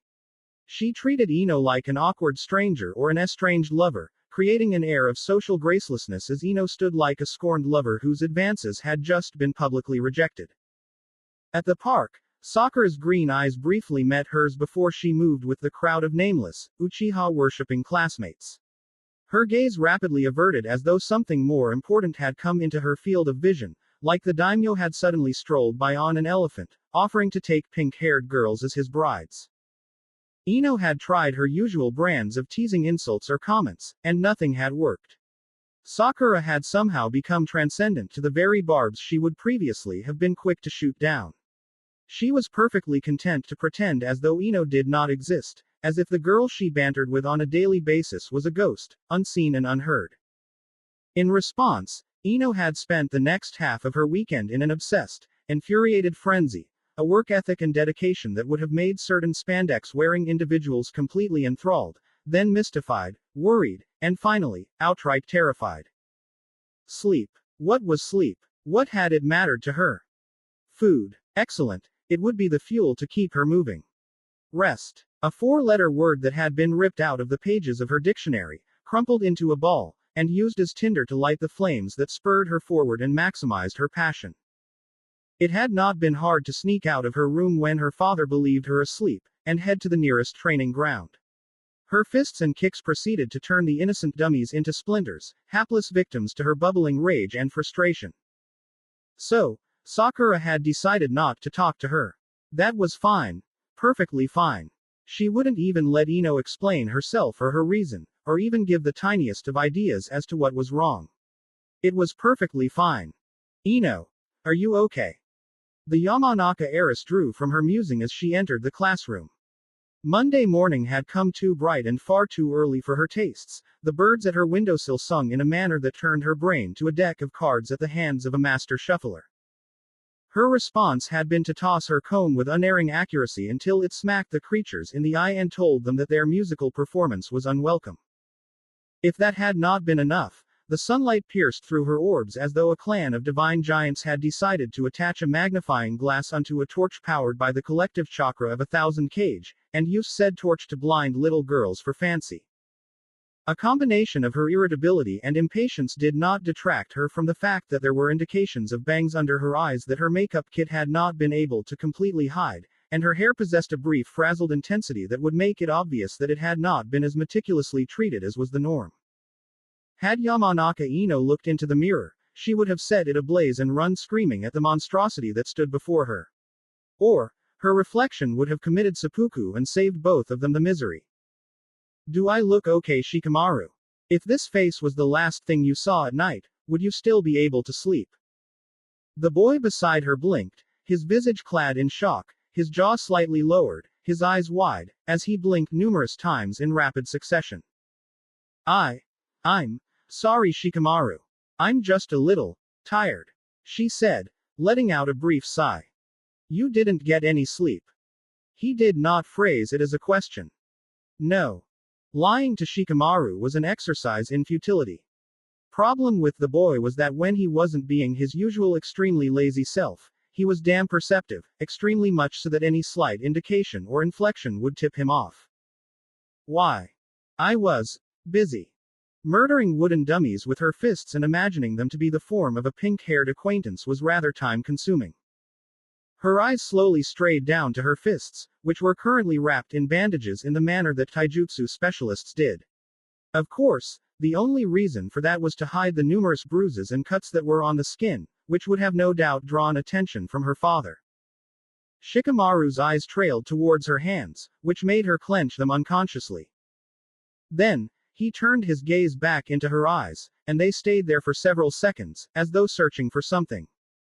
Judging, condemning, evaluating, analyzing, she could never exactly know what was running through the mind of the Nara when his gaze stopped resembling a sloth addicted to cough syrup. The gaze had stayed there for a few seconds, before, as always, the boy let out a drawled-out sigh. Troublesome. She rolled her eyes, in part to remove eye contact from Shikamaru, and in part as a response to the boy's usual remark. That's your reaction to everything. He shrugged, a lazy, half-hearted shrug in which his shoulders barely nudged upwards enough to be noticeable. It's because everything is. Everything is, she asked, her tone raising. Troublesome. Typical Shikamaru. You won't get far in life thinking like that, you know. I'll get far enough. She sighed, shaking her head. This back-and-forth exchange existed between them for a very long time, with her trying to get him to actually try for once, and him always refusing to budge. Ino paid no further heed to him, instead, turning her gaze to the door. She had arrived at school rather early after all, and other students were yet to arrive. Normally, she would have been watching the door in anticipation for a mop of shaggy blonde hair, but today, her interests lay elsewhere. Pink hair and green eyes entered into the class, chatting and chittering away with two fakers, friends, and her eyes managed to stray upwards, to the row of seats where Ino was. Saku. Again, her eyes flickered away as soon as their orbs made contact. Ino was left with her hands stretched out, her hopeful face slowly melting away, remnants of what was meant to be a beautiful meal now an indescribable, black smudge. Ino bit the bottom part of her lip, her fists clenching and unclenching as she could feel the heat building up at the back of her throat. Why won't you talk to me? She wanted to yell it out, and she could feel the words die, stillborn at the back of her throat, forcing her to swallow the residues of saliva that coalesced in her mouth, pushing painfully down her esophagus. Then, as always, black hair and brooding gaze strode through the doors. Hearing Sakura squeal out had never sounded so foreign, so annoying, so aggravating to Ino's ears before. She could feel her teeth begin to mash against each other as her nails, routinely polished, dug into her skin slowly. With each and every passing second the thumps of her heart began to grow louder and louder to her own ears. Her gaze zoomed in on the boy, who, as always, brushed aside Sakura, brushed aside her friend, as though she were a gnat not worthy of his attention for even a second. He regarded the insects he stepped on and the particles of dust in his path with more attention than he did her best friend. Sakura was her best friend. Yet, there the Uchiha went, not knowing, and not caring, about just what had transpired in the background in the name of gaining his attention. He sat, aloof as ever, unaware of just what had been lost and what had been cost by the people who pined over his attention, waiting day after day for him to as much as look at them. Ino. Look at them, goddammit. Just look at them. Ino. Are you okay? Shikamaru called out her name, a trace of worry in the words that she did not pay heed to, as instead, she vibrated in her seat, and watched. As for the umpteenth time, the girls surrounded him and showered him with their wide-eyed affections and gifts, and all he ever did was to turn his face to the side, and let out that infuriating, exasperating HN. The class went silent as a palm smacked onto a desk loud enough to draw everyone's attention. Slowly, everyone's gaze turned to the form of Yamanaka Ino, as a portion of her hair covered her eyes from being seen, and some would note that as they did see those eyes, they were grim, heavy, and radiating with a cold, inexplicable blizzard. Hey, Goldilocks, what's up with yo? Her head snapped over to the class's resident delinquent figure, the Inuzuka boy, flinching backward at the withering glare thrown his way, and the words he wanted to say died instantaneously in his throat. His puppy companion made small whining noises as it sunk further into Kiba's jacket, the boy himself wishing such was possible. She moved over from her seat, each step sounding louder and louder to everyone's ears, until she was in front of the desk of Uchiha Sasuke, the girls parting aside as a blanketing silence overcame all of them, as Sakura seemed to be looking at her again, but at this moment, Ino had a different target. She stood, gazing into the ebony eyes of the Uchiha, and for the first time in years, she could tell that Uchiha Sasuke was looking at her. She could not have been more pissed. Her entire form shivered, angry breaths came forth from her nostrils like she was a mythical beast of fire. Ino remembered Takae's words. Well, I try to just destroy the source. Yeah, she would destroy the source of all her problems. Eventually, she roared. Fight me. Silence begot greater silence. Her words had been ground out, slowly, silently, but yet, in the mask of the great overwhelming silence in the class, she might as well have roared them at the top of her lungs. What? So he could speak. He could say something. He did notice their existence. Fight me. She dared him to refuse. Her eyes gazing straight into his as she placed her hands on his table, even as she tried to control her breathing and did not so much as flinch as he gazed at her. 5 o'clock. Training ground 14. I'll be waiting. With those words, she turned around and walked back to her seat. Amidst the deeper silence, she took her place beside Shikamaru without saying a word. Breeing. All right. Settle down, you brats, and be quiet. Huh. You guys aren't noisy today. Yumino Iruka entered the class, scratching his head at the oddity, before shrugging. Well, I guess it must be a rare day. He had no idea. Uchiha Sasuke knew the meaning of hatred. He knew what it felt like for every atom in his being and for every firing muscle and every thought, to be consumed with white-hot flames, pulsing and screeching to be released and to completely engulf the target of his rage. He understood well the process that was involved in projecting that rage onto your target, to have it channel within you, to sing within your eardrums and push you to a point that not broke past all limitations. He knew hatred. He lived in it. He bathed in it. Every day he woke up and was greeted with silence, he was reminded of it. Every morning he walked into a living room that still stank of dried blood and screams, he was lavished with it. Hence, hatred was one of the few things he could sense. Detect.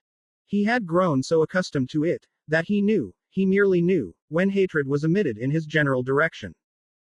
In his usual manner, disregarding of those playing at shinobi without a goal, he walked out of the classroom upon the lunch bell ringing. Within seconds, the news of the confrontation was already on the lips of a third of the academy, and people pointed at him, with poorly shushed whispers and curious, uncertain gazes. Ignoring them proved to be more difficult than normal today, and his teeth clenched behind his lips, as he decided he was not going to be dealing with their pitiful brand of gossip whilst trying to get a meal. He strode away from the academy, moving onto the roads of Konoha as he decided to get his lunch elsewhere, his mind still focused slightly on the events of the morning. The girl, what was her name again? He furrowed his eyebrows slightly. He could not recall the name of the blonde-haired girl, as previously, she had merely been another face amongst the crowd of females who wished for his attention in one way or another. Yet, she was different. There was no denying those eyes, those orbs of hers which had stared him down unflinchingly. There had been true, pure hatred within them. Hatred, anger, and loathing. These were things that Sasuke believed himself intimately familiar with. However, he could not understand why her eyes possessed that much hatred for him. He set his gaze on a small food stand not far away, his mind still deep in some form of thought. He could not recall or think of anything he had done that would cause someone to look at him with such heavy eyes filled with hatred, to the point in which the person went as far to challenge him to a fight. Truly, the girl was not worth his time. The hate in her eyes was good, decent, enough that if she applied it with fervor to her training she would become strong, she would grow stronger at a magnificent rate. However, he did not have the time to humor her. His target was that man. His target was someone who had been Anbu captain at age 13. He could not afford to waste his time fighting people who were weaker than him, people to whom he would not grow any stronger from defeating, and people who could not even be considered as stepping stones in his path. His lips twisted into a scowl. Yet, at the same time, he couldn't refuse. He would not give those at the academy the illusion that he was somehow afraid of losing, or that he was somehow incapable of fighting against that girl. Instead, a crushing defeat would cement it in their minds once and for all that he was the best, the strongest shinobi in their entire generation, and that it would be unwise for anyone to even think otherwise. He came to a stop at the small shop. It did not necessarily matter what he ate at this point just as long as he had something in his stomach. He took a seat, ignoring the noise around him, as he met the face of the brown-haired waitress. "Hello, what can I get you?" He blinked. He had momentarily been lost in thought. He had not even checked the sign outside to confirm what food this place sold. "I want some. Yo Ayame Nichan. I'm back. Can I get the Naruto special, and make it double? I've got some hard training too." There was a momentary silence, as dull black eyes turned to face brilliant blue. "You." Sasuke grit his teeth. It was like the universe had decided that his day would be ruined by blondes. No, he was not going to deal with this right now. He stood up from his seat and turned around, only to let out a gurk, as he felt someone drag the back of his shirt, forcing the front end to tighten at his neck. "Let go of me, Dobi." "No way. Ayame would kill me if I chased away a customer, even if it's Utem." "That's none of my business, now let go of me." "Not until you've bought a bowl of ramen tt Ibeo." What the hell was up with the idiot's grip? And why the heck was this idiot biting the hilt of a katana? Sasuke knew there was no way he should have had that much power to actually hold on to the back of his shirt with such force, making it impossible for him to leave. "I said, let go." A heavy echo of ripping cloth resounded throughout the small shop. He stumbled forward, free at last, only to turn around and spot the familiar blonde boy holding onto a large part of his black shirt, the part which had the brilliant white and red fan of the Uchiha clan on it. His back was now fully exposed, as his shirt was now more or less a tattered rag than any measure of cloth. Oops, Naruto said as he removed the katana from his mouth. It was official. Uchiha Sasuke hated blondes. "Dobi. What in the world were you thinking?" Ino cringed, the same question running through her mind at the moment. It was currently lunch period, and she had taken up her place beneath a tree, only to immediately find herself under the scrutiny of the one person in the class that many would have least expected. Choji. Yes, not Shikamaru, who sat across from her, his eyes still in their usual lazy demeanor. The person who was actually scrutinizing her decisions, asking her the hard-hitting questions and making her realize the error of her ways, was Choji. "Well, I wasn't really thinking," she said meekly, which was somewhat understandable as Choji sat beside her, his normally round and cheerful face twisted into a narrow-eyed scowl. His bag of chips lay in his hands, but they were unopened. Really, Choji was a darling, but no one really understood how terrifying the boy could be when he was taking something seriously. "Yes, Ino, you weren't thinking," he said, shaking his head and making her shrink further as she turned to Shikamaru and sent him her best. "Help me, look." The pineapple-haired Nara turned his gaze away, pretending as though he had not seen her at all. "Traitor," she mouthed. He looked as though he was going to mouth something back, before shaking his head as though he realized it would consume far more energy than he was willing to give, and instead, he resorted to another lazy shrug. To her side, Choji sighed, his face looking far less intimidating as he began rubbing his cheek. Ino, you know you can't beat Sasuke in a spar, right? She was the type of person who usually did not like being told whether or not they could or couldn't do things. Come on, I have a chance. No. Shikamaru said, placing his input for the first time in the conversation, and turning both of their attentions towards him. Sasuke might be the most arrogant person in the entire class, but most of it is well deserved. He just might be the strongest academy student in Konoha, whereas, you occasionally struggle to defeat Sakura. Hey, don't use Sakura as a measuring stick, you make it sound like she's. Choji's gaze looked over to her. Ino, I don't like admitting it either, but Sakura really does have the lowest taijutsu and shuriken jutsu performance in our grade, and you, well. He sighed.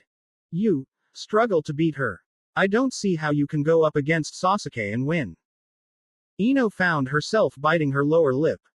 Maybe he won't show up. Shikamaru shook his head.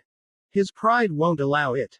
Failing to show up could send the wrong message that he was too scared of you to fight you rather than you not being worth his time, and he'd never allow it. She frowned. Then, what if I don't show up? Shikamaru and Choji glanced at her, and then glanced back at each other, silence resonating between the two boys before they turned back to her.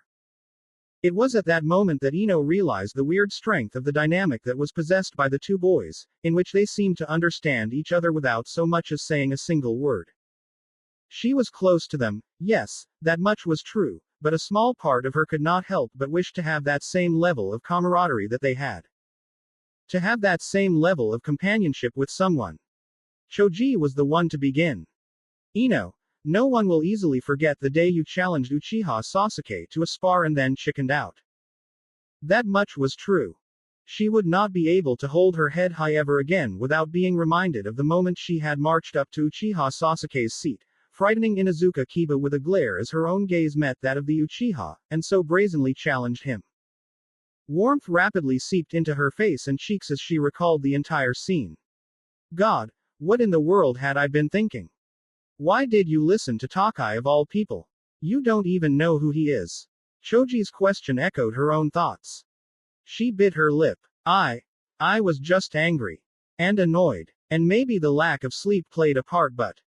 She groaned as she ran her hands through her hair. I just wanted Sasuke to look at them, at us, at any of us. To pay the girls who fawn over him at least some attention. Shikamaru and Choji remained silent. I mean, we can be annoying sometimes, and pushy, and thoughtless, but we do care about him. Sakura cares about him. Yet, I wonder if he even knows her name. Silence wafted amongst the three friends, the only audible sound being Choji's rummaging of a bag and the crunching of chips, as their small group could still hear the buzzing and chatter amongst the students, reflecting the mixed feelings about her challenge to Sasuke. Troublesome. Again, Shikamaru managed to convey her thoughts exactly in one word. Still, she looked over to the boy and realized that he was more invested in her life than usual. He was alert, listening, watching, his eyes weren't half-lidded, and his posture wasn't slouched and lazy. This was the most I had ever seen Shikamaru interested or focused on something. He caught her gaze, and his eyebrow rose. What? Nothing. I'm just surprised. Glad, I guess. I mean, you rarely ever pay attention to anything, so. He rubbed the bridge of his nose. If you get beat up by Sasuke, your dad would find out and he won't be happy. He'd complain about it to my dad, and my dad would mention it to my mum, and I'd be the one chewed out for standing by and letting it happen. Her left eye twitched. Of course. Once a lazy bum, always a lazy bum. Just when I thought you cared. I do care. I don't want you to get beat up. She tilted her head. Really? If you get beat up, you'd be sore and grumpy, and considering I'm the one who sits next to you in class, that would be really troublesome. More irritation flowed through her as her eye continued twitching, a tick mark appearing on her forehead. Shikamaru doesn't mean it, Ino. He really just doesn't want you to get hurt, Choji interjected. Ino sighed. Leave it to Choji to abate my anger with a few choice words. Thanks, guys, but you make it sound like I don't stand a chance against him, but, I'm a lot better than I look. I have a plan. No. They both said at the exact same time, causing her to flinch back in surprise. Why you didn't even listen to what it was? Ino, the last time you had a plan, it ended with you looking for Naruto all over Konoha, and getting angry that you couldn't find him, Choji reminded her. Her mouth opened, then it closed with a dry clack. Trust me, this is totally different. It'll be different this time. For whatever reason, the two of them gave her looks that showed clear disbelief, and a little bit of apprehension. Still, Yamanaka Ino was certain that her plan would work. What was the worst thing that could? She stopped that train of thought immediately. There was no way I was going to jinx it. Not a chance. I already had terrible odds enough, no need to stack fate on top of that. Training Ground 5. Hinata, lost in her daydreams beside the pond, couldn't help but blush and giggle at the thought of Naruto in his underwear. Her private amusement was abruptly interrupted by a familiar voice. Hello there, Hinata, Tenten announced, suddenly appearing behind her with a knowing grin. Hello, Hinata managed, her embarrassment evident. She wished the ground would swallow her up, especially upon seeing Tenten's amused expression. How long had she been standing there? So, where is Naruto with his orange undies? Tenten teased, leaning in with a playful nudge. Hinata's blush deepened, a clear giveaway that Tenten had overheard her mumbles for the past hour. I don't know, she stammered, wishing she could disappear. Well, today he is going to learn water walking. You know it, right? Tenten continued, undeterred by Hinata's discomfort. Yeah, Hinata whispered, her voice barely audible. So, what did you bring to show off to Naruto? Tenten jibed, wiggling her eyebrows suggestively. What? Sighing, Tenten shook her head. I thought with the water training, you might want to wear a swimsuit to catch Naruto-kun's attention. The mere suggestion had Hinata looking like she might faint on the spot. Don't worry, I'm kidding, Tenten reassured her, though the damage was already done. After a few seconds of awkward silence, Tenten changed the subject. Hey, I'm curious, does the Hyuga clan use weapons? Shurikens and. Hinata began tentatively. No, I meant like specific weapons, like the Uchiha used to use the gunbai. What about the Hyuga? The Hyuga clan mostly relies on our taijutsu, Hinata explained, her voice steadier now. Seems like a waste. I'm sure the gentle fist would go great with a weapon like Nekote, Tenten mused aloud. Do you think so? Of course, think about it. Gentle fist, but the fingers have metal claws that can channel chakra. Seems dangerous to me, Tenten suggested, her imagination clearly running wild. Hinata gulped, curiosity piqued. See, can we try it? Tenten's grin widened as she unfurled her scroll. Choose whatever color you want. Oi, Tem. People are staring at you, Naruto said, trailing behind Sasuke with his hands resting on the back of his head. That's what happens when Adobe rips off a portion of your shirt and you have to walk back to your home shirtless. Hey, I did offer you my jacket TT Ibeo. Sasuke's eyes flickered to the orange monstrosity. No. Chuki Jiji offered you one of his oversized shirts. No. And Ayame offered you an apron too. No. Honestly, all of those options were far worse than walking the way he was right now. He knew that lunchtime was almost over, and the journey back home would take a while, but it was worth it rather than going back to the academy the way he was. Gah, your clan compound is way too far. It's almost like no one wanted you teams close to the village or something. Sasuke gritted his teeth. Why are you even following me? 'Cause I feel kind of bad about ripping your shirt and stuff. He grunted. I don't need your apology. Just leave me alone. Oh come on, Tem. I'm just trying to help you out. Sasuke rounded on him. I don't need any help. Especially not help from you. The Dobi was absolutely infuriating. Sasuke stared at him, with those wide-eyed blue eyes, those eyes that looked upon the world as though it was made of butterflies and roses, as though rainbows were rivers and it rained happiness and goodness. The Dobi's eyes were as bright and as clear as the sky, always looking free, limitless, open. Sasuke hated those eyes. It was one of the reasons he avoided the boy, avoided the Dobi. His was a disease, an infection of obfuscating stupidity and gullibility. A naive, open-hearted moron who would ultimately end up dying within his first 5 minutes of being a shinobi, even if he was stronger than the rest of the trash of his generation. Yet, Sasuke was sure that even if the Dobi were to be cut down by an enemy shinobi, he would be smiling in his final moments, as though he was happy, as though he was peaceful, as though he was satisfied. Oi, Tem, you're shaking. Are you okay? It's not that cold. The Dobi had moved his hands towards him, to touch him, and Sasuke smacked it down with vehemence, the clap echoing loudly and drawing the attention of everyone on the street to them both. Don't touch me. Hefty silence resonated. What the hell, Tem? Sasuke did not care for the attention, and he found himself gritting his teeth as he angrily stalked down the abandoned route to his clan compound. He paid no heed to the sun striking against his exposed back due to the tear. He paid no heed to the stares and hushed whispers, as he instead made his way back to his house, back to the reminder. The reminder.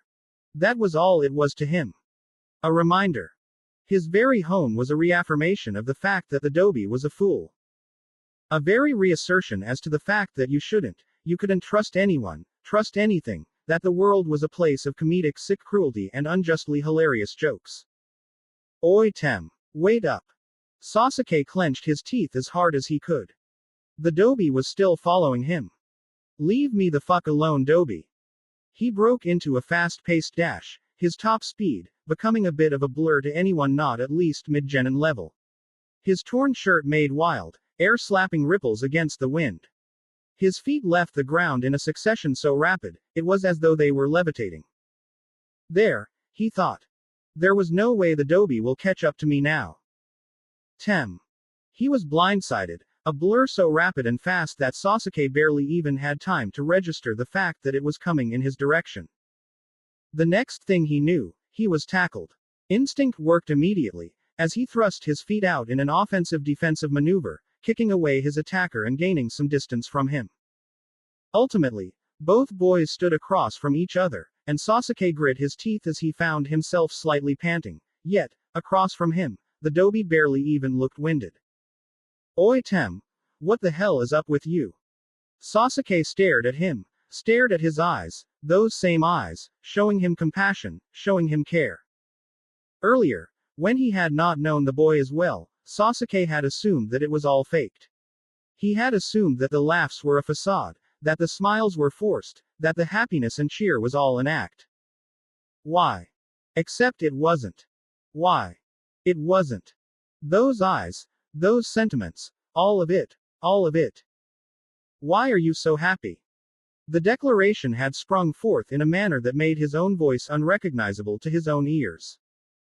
Naruto had also flinched back, clearly not expecting, not anticipating, the wild question. Sasuke found himself in the same shoes. He didn't understand it, didn't understand what had spurred forth that basic inner rage and anger inside him, didn't understand why it mattered. All that mattered was killing that man. Nothing else mattered. Nothing else was supposed to matter. Except, they did. He had always thought of the Dobi as someone who could understand him, or someone who could at least relate with him. They both had similar, if slightly alternate circumstances. They both knew this, and though they had never mentioned it out loud, there was this understanding, this inherent conflict that had started as the very basics of their rivalry. Except, despite how much both of them truly understood the concept of loneliness, truly experienced the meaning of emptiness. Naruto smiled his way through everything. Why?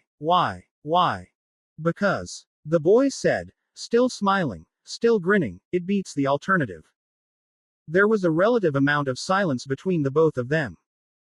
I get it, Tem. I get you, even though you try to be all cool and aloof and stuff. Not that I think you're cool or anything. I mean, you're still a Tem. Though you can be cool sometimes, I guess. Naruto ranted, leaving Sasuke just staring at him. Forget it. The last Uchiha put his hands into his pockets, as he moved to turn around. Not having family sucks, you know. System alert. The player's words have resonated significantly with Sasuke Uchiha. The 6 words had made him freeze.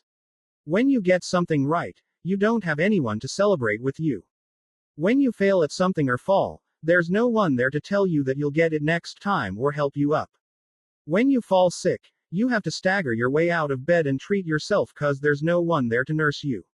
When you feel hungry, no one will help feed you. And when you have dreams, there's no one there to give you the confidence that you can achieve it.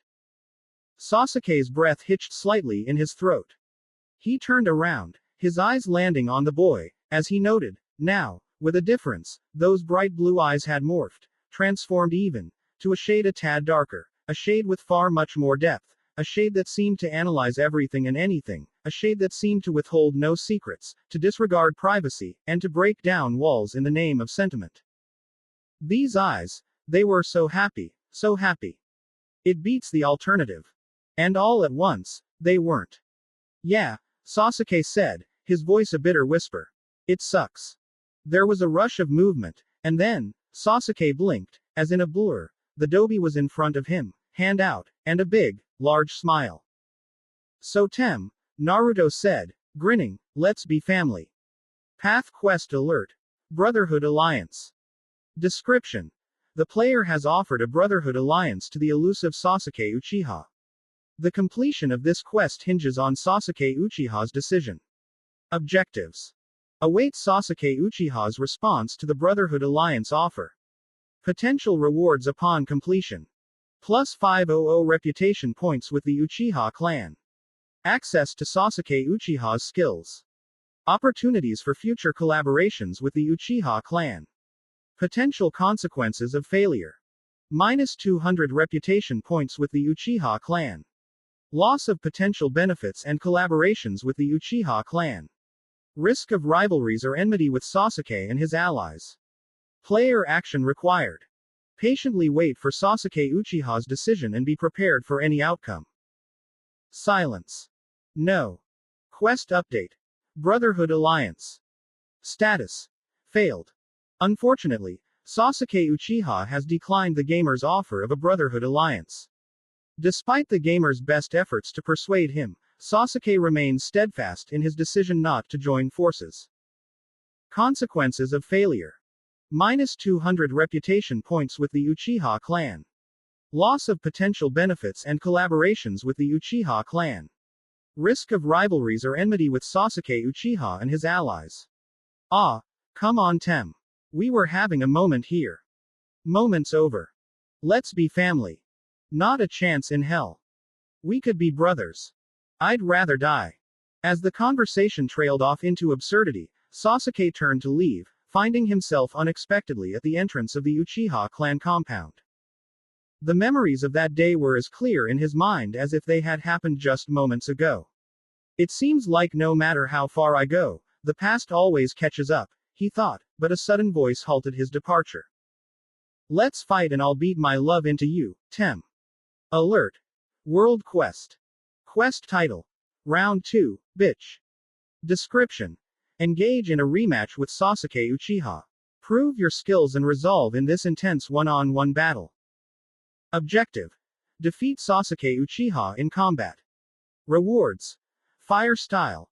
Fireball Jutsu. Plus 200 reputation with Sasuke Uchiha. 1000 experience points. Failure. None. Naruto's eyes gleamed with excitement as he eyed the reward, a fireball jutsu. This is gonna be awesome. A grin spread across his face as he imagined the possibilities. Just for beating this Tem, I'll get to throw fireballs at everything. Fireballs at the trash to take it out, fireballs at my landlord when rent's due, and even fireballs at my taxes. Looks like I've found the solution to all my problems, fireball. Why does every blonde I meet today want to fight? Sasuke muttered, more to himself than to Naruto, who simply shrugged, clueless about what the emo was referring to. But unlike that girl, you might actually give me a challenge, Sasuke added, a hint of respect tinting his voice as his eyes shifted from black to the vivid crimson of his Sharingan. Don't regret this, Dobi, he warned, his tone serious.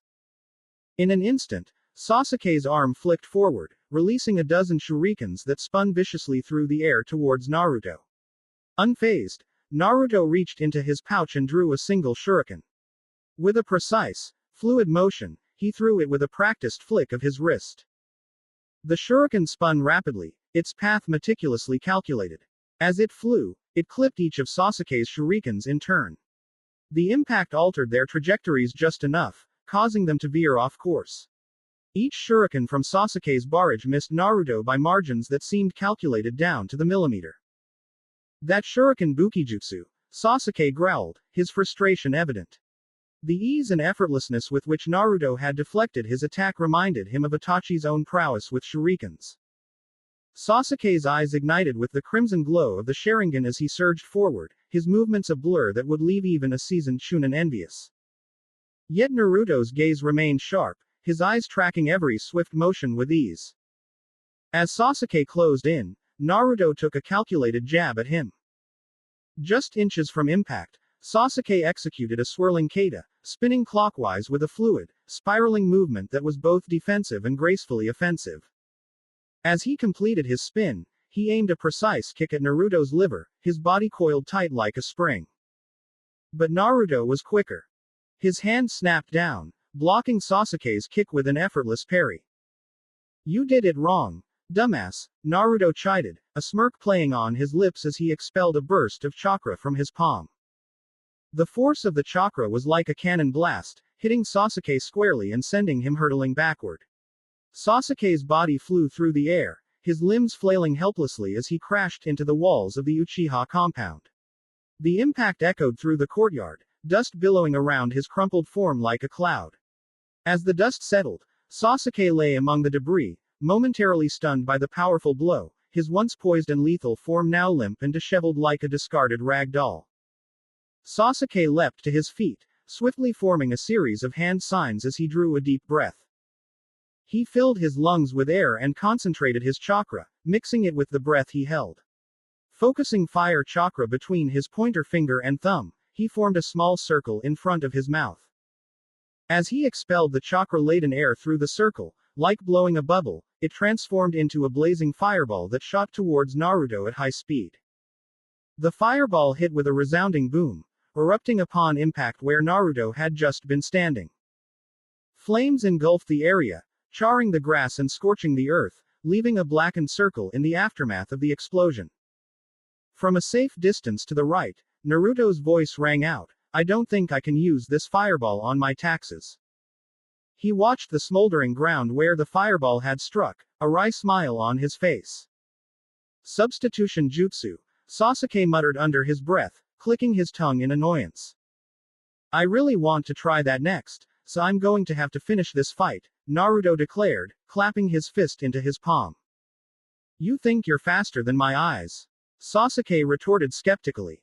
The Senju Taijutsu was designed to beat the Uchiha because of its speed. A wave of confusion swept over Sasuke as he noticed Naruto's ankles glow with an intense light, a sign of chakra concentration. Before he could process it further, Naruto vanished from his sight. Sasuke's eyes widened, his Sharingan spinning as he tried to track the sudden movement.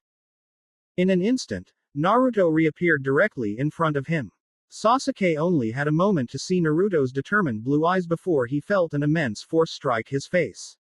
The world spun around him, and he felt a surreal disorientation as his body was propelled upward. Why is everything upside down? Sasuke wondered dimly as he twisted in midair, his body flailing helplessly. It felt like he was a toy being tossed by an unseen giant, his control over his movements completely lost. The force of Naruto's flash fist, combined with his explosive chakra control, had sent Sasuke soaring through the air like a leaf caught in a hurricane. Sasuke's mind struggled to keep up with the rapid change in his surroundings, the sky and ground swapping places in rapid succession. Quest. Round 2, bitch. Status. Successfully completed. Rewards granted. Fire style. Fireball jutsu, plus 200 reputation with Sasuke Uchiha, 1000 experience points. Yada. Naruto cheered as he looked at the system window, clicking on the reward. System notification. Skill unlock error. Issue. Fire style. Fireball jutsu cannot be unlocked in the Uzumaki clan skill table. Reason. Fireball Jutsu is not a technique of the Uzumaki clan. System Quest Alert. Quest. Learn Fireball Jutsu. Objective. Unlock Fire Chakra Affinity. Practice the basic hand signs of the Fireball Jutsu times 10. Attempt to perform the Fireball Jutsu times 1. Reward. Skill, Fireball Jutsu. Failure. None. Action required. Confirm acceptance or declination of quest. Naruto groaned in frustration. Of course, what did I expect? He muttered to himself as his eyes scanned the objectives. Yo, Tem, how do you unlock the fire? His voice trailed off when he noticed Sasuke knocked out, face first on the asphalt, his limbs awkwardly bent beneath him. That's gotta hurt, Naruto thought, grimacing slightly.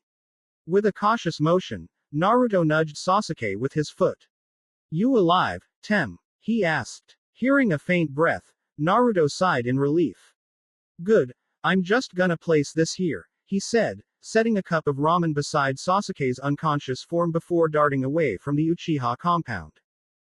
Meanwhile, Ino, the sun's been down for a while now. I don't think Sasuke is going to show. Any minute now, Choji. Any minute now. An hour later. Tenten, do you know how to unlock fire affinity? Naruto asked as he wandered into the training ground. I don't think you can unlock fire affinity. It's something you were born with, Tenten replied. Naruto didn't argue back as he looked at the objectives. Since it said to unlock fire affinity, there must be a way. Whatever, Naruto thought as he finally noticed the chaos of the training ground. Tenten was panting as if she had just finished running a marathon, clutching a shield riddled with holes. Nearby, Hinata lay sprawled on the ground, unconscious, with a pair of orange Nakote still fitted on her hands. The sight was so bizarre, Naruto couldn't help but blurt out, what happened? It's a girl's thing, Tenten replied, her breath still coming in heavy pants. Without missing a beat, Naruto transformed into a female version of himself, hoping to bypass the girl's thing barrier. Tenten gave him a look that was half amusement, half exasperation. It's a friend thing, she corrected herself, seeing through Naruto's ruse. Hey, I am your friend, Naruto protested in a mock-offended tone, still in his transformed state. Shut up and let's get going to the water walking exercise, Tenten dismissed him, her focus shifting to the task at hand. She led the way to the pond where she first mastered the skill, with Naruto trotting behind her. Tenten began explaining the nuances of the water walking exercise with the patience of a teacher outlining the fundamentals to a novice student. It's called the water walking exercise. It works under similar properties as surface walking, except instead of trying to stick to a surface, you're trying to repel away very slightly. This next control exercise took me a few days to truly get it, so I expect this to take up most of the next few weeks for you. Now. Her explanation was interrupted by the impatient Naruto. Why do you expect it to take so long for me? You shouldn't interrupt someone like that, Naruto. You should wait for a break in speech before asking a question, Tenten admonished lightly. As for why I expect it to take you much longer, I have two reasons, both equally as important. To start with, I have been walking up walls since I first learned to walk, so I had much more experience than you will have when you start. Practice makes perfect and you won't get better at something if you don't practice. Naruto nodded in understanding. The other reason is that I have much smaller chakra reserves than you. It's easier to control a small amount of something than it is to control a larger amount. Your reserves are, to put it bluntly, massive. Naruto nodded, absorbing the information before cheekily adding, I know it's over 9,000. What? Tenten's confusion was palpable. The idea of quantifying chakra in such terms was foreign to her. It's a boy's thing, Naruto quipped, a smirk playing on his lips. Tenten, momentarily caught off guard, almost instinctively started to perform the transformation jutsu on herself before halting. What am I doing? She questioned herself, staring at Naruto's proud, yet undeniably silly, expression. Your stupidity is contagious, she declared, though the corners of her mouth betrayed her with a reluctant smile. Yumi no Iruka knew that what he was doing was wrong. There was a major risk to it, considering he was not an eccentric higher-tier jonin like Hitaki Kakashi, who could simply smile off his transgressions through a masked facade and a lazy, asinine excuse. He knew it in his heart that it was wrong, doubly so given his post as a teacher of young, corruptible minds. He knew that his reputation could take a severe nosedive like a rare earth country eagle swooping down and snatching an unsuspecting lamb suckling at its mother's breast. There was a very real risk involved, which included some of the rather more prudish kunoichi, who would henceforth regard him like a maggot that had emerged from the excreta of a worm upon discovering the nature of the act. His place in society would be condemned forever, and he would be unable to do as much as stare into the eyes of clerks when he bought his groceries without hearing hushed whispers and condemning judging looks. Regardless of all this, he sat on the stall of the Konoha Academy's male staff bathroom, giggling away as his fingers gently turned another page, enjoying the feel of the paper, and ignoring the dribble of blood that emerged from his left nostril. It was a new Ika novel, and he'd be damned if he didn't read it. Kazama-san, you sly dog. Grabbing Rashina-chan and Nikoto-chan. It was a guilty pleasure stretching slowly into the realms of a bubbling obsession with the book. He had begun reading the previous night, promising himself to only go about 30 pages before stopping and then getting some sleep so he could wake up bright and early and have more energy to shout at his usual brand of annoying brats. Of course, 30 minutes later and there was the sound of a rooster crowing as beads of sunlight burst through his window, only drawing his attention because of the manner in which they had landed on a particular feisty paragraph in the book, making the Chunin instructor realize his folly. He had been expecting it to be a horrible start to a day, but imagine his surprise on getting to class and meeting it quiet, completely removing the need for him to actually exert more energy shouting at the top of his voice in order to get the normally rambunctious brats listening to him. Not to mention the fact that they all seemed eager to learn. For once, all the students in the class were on the edge of their seats, furiously scribbling and answering his questions with the accuracy and speed of a master archer who had been blessed with an arrow creation Kekai Genkei. Everyone seemed eager and even impatient. As though they finally realized that they were not learning as much as they normally could be and wanted to absorb as much as possible in one day. Hell, even Sasuke answered questions in class. And Kiba was quiet all through. Iruka could only attribute this legendary stroke of fortune on his end to the gods of erotica finally granting him blessings for being a loyal and devout follower. Hence, he had decided to repay them by continuing to read their holy scriptures, which was of course delivered by their anointed one, the Toad Sanin of Konoha. It was lunch break for now, however, and he knew he only had a few minutes of reading. As long as he was able to allow his fingers to rub the sharp-edged pages and the hardback spine, allow his nose to take in a further decent whiff of the crispy smell of newly made paper, and allow his eyes to roam over the artistic masterpiece written in words, then he was suitably satisfied. The day seemed to be getting better by the second, and so far, nothing could ruin it. The day seemed to be getting better by the second, and so far, nothing could ruin it. He froze, a shudder running down his spine as he stood up from the seat and closed the book. He peered out of the stall toward the windows and paid close attention to any sound he could hear. Okay, that was close. For a second, he believed he might have tempted fate and just invited some sort of great catastrophe upon himself by uttering those dreaded, often ironic words. Calm down, Iruka. You've just been reading too many novels lately. I mean, what are the odds that saying, "Nothing can ruin this day," would actually cause something ironic to happen and prove my words wrong? This is real life. Still, he put the book in his pocket and opened the staff door, peeking to ensure that there were no hordes of angry kunoichi about to lynch him for reading erotica in the academy while he was on duty. Sighing, he closed it and turned around. Chunin Yumino Iruka. Yumino Iruka saw death. Yumino Iruka saw death in the form of purple hair and an unmistakable cat Anbu mask. He did not respond. Instead, he made a large, tiring sigh, before he slowly closed the book with a thick snap, and then he pocketed it. Calmly, he got to his knees, and then bent his head low. My only request is that you make it quick and painless. He kneeled in that notion for several seconds, waiting constantly for the blade that would cleave his neck for his actions, only to blink in surprise when, after numerous seconds, it did not come. He flicked his head upwards back at the woman, the Anbu operative that was code-named Nako, and yet, despite not being able to see her face, he could tell that she was clearly amused by the entire display. Are you finished? He blinked, once, twice. Then, realization that the woman was not about to execute him for reading Ika Ika in the privacy of the male bathroom dawned upon him, and he leapt to his feet, coughing awkwardly. Ah. Of course. Anbu-san. I was just practicing for a recital, a play, or musical, about the honorable death of a samurai. Ha. Ha. Maybe she really should kill him, if only for how pathetic that excuse had sounded. What you do in your free time is of little to no interest to me, Yumino-san, she said crisply. And you are clearly too timid to attempt corrupting a student, so I have no need for concern. Uruka winced at the timid. He honestly didn't know if he should feel relieved, flattered, or greatly insulted. I am here on the orders of Hokage-sama.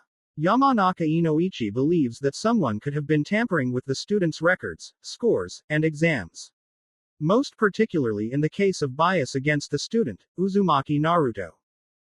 All at once, Uruka's form straightened, and he was instantly all business. Well, I know that some teachers may not particularly get along with him, but I don't think anyone would go as far as to. Unfortunately, what you think does not matter. What matters is that I have been given a task to accomplish, and you will aid me in accomplishing it. Uruka took a step back uncertainly.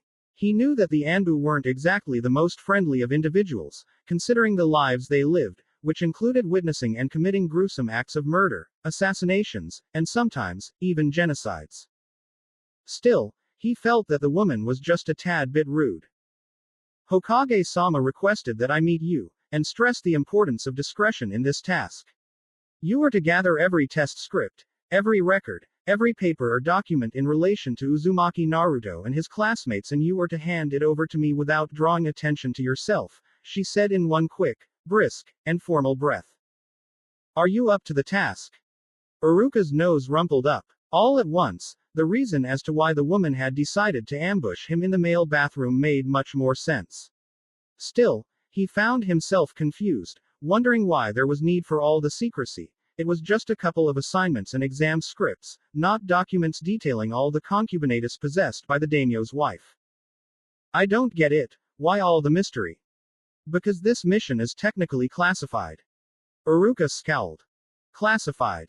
Classified, she repeated again, though with a noticeable strain in her voice.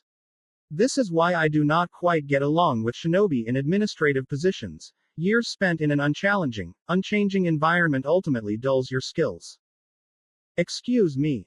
What would happen if an Anbu operative were to walk into the academy and ask for a compiled scripts of students on orders from the Hokage? Amongst whom are 7 clan heirs to the most notable clans in Konoha: the Yamanaka, Nara, Akamichi, Inuzuka, Hyuga, Aburame, and the last Uchiha. Uruka blinked.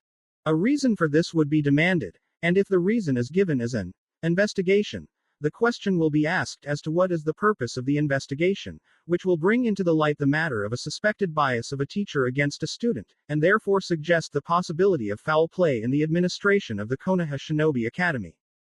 Uruka stared. What? What would you say if you were accused of elevating the clan heirs and giving them special attention over the rest of your students, allowing them to have better grades and scores? He immediately flared.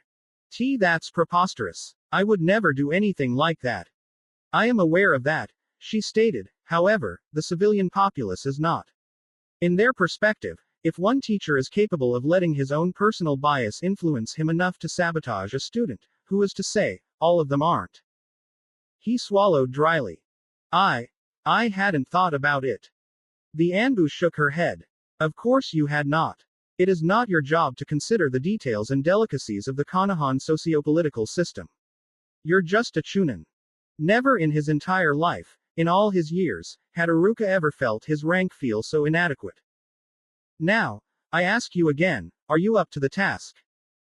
He did not trust himself to be able to speak, and instead, he merely tilted his head up and down.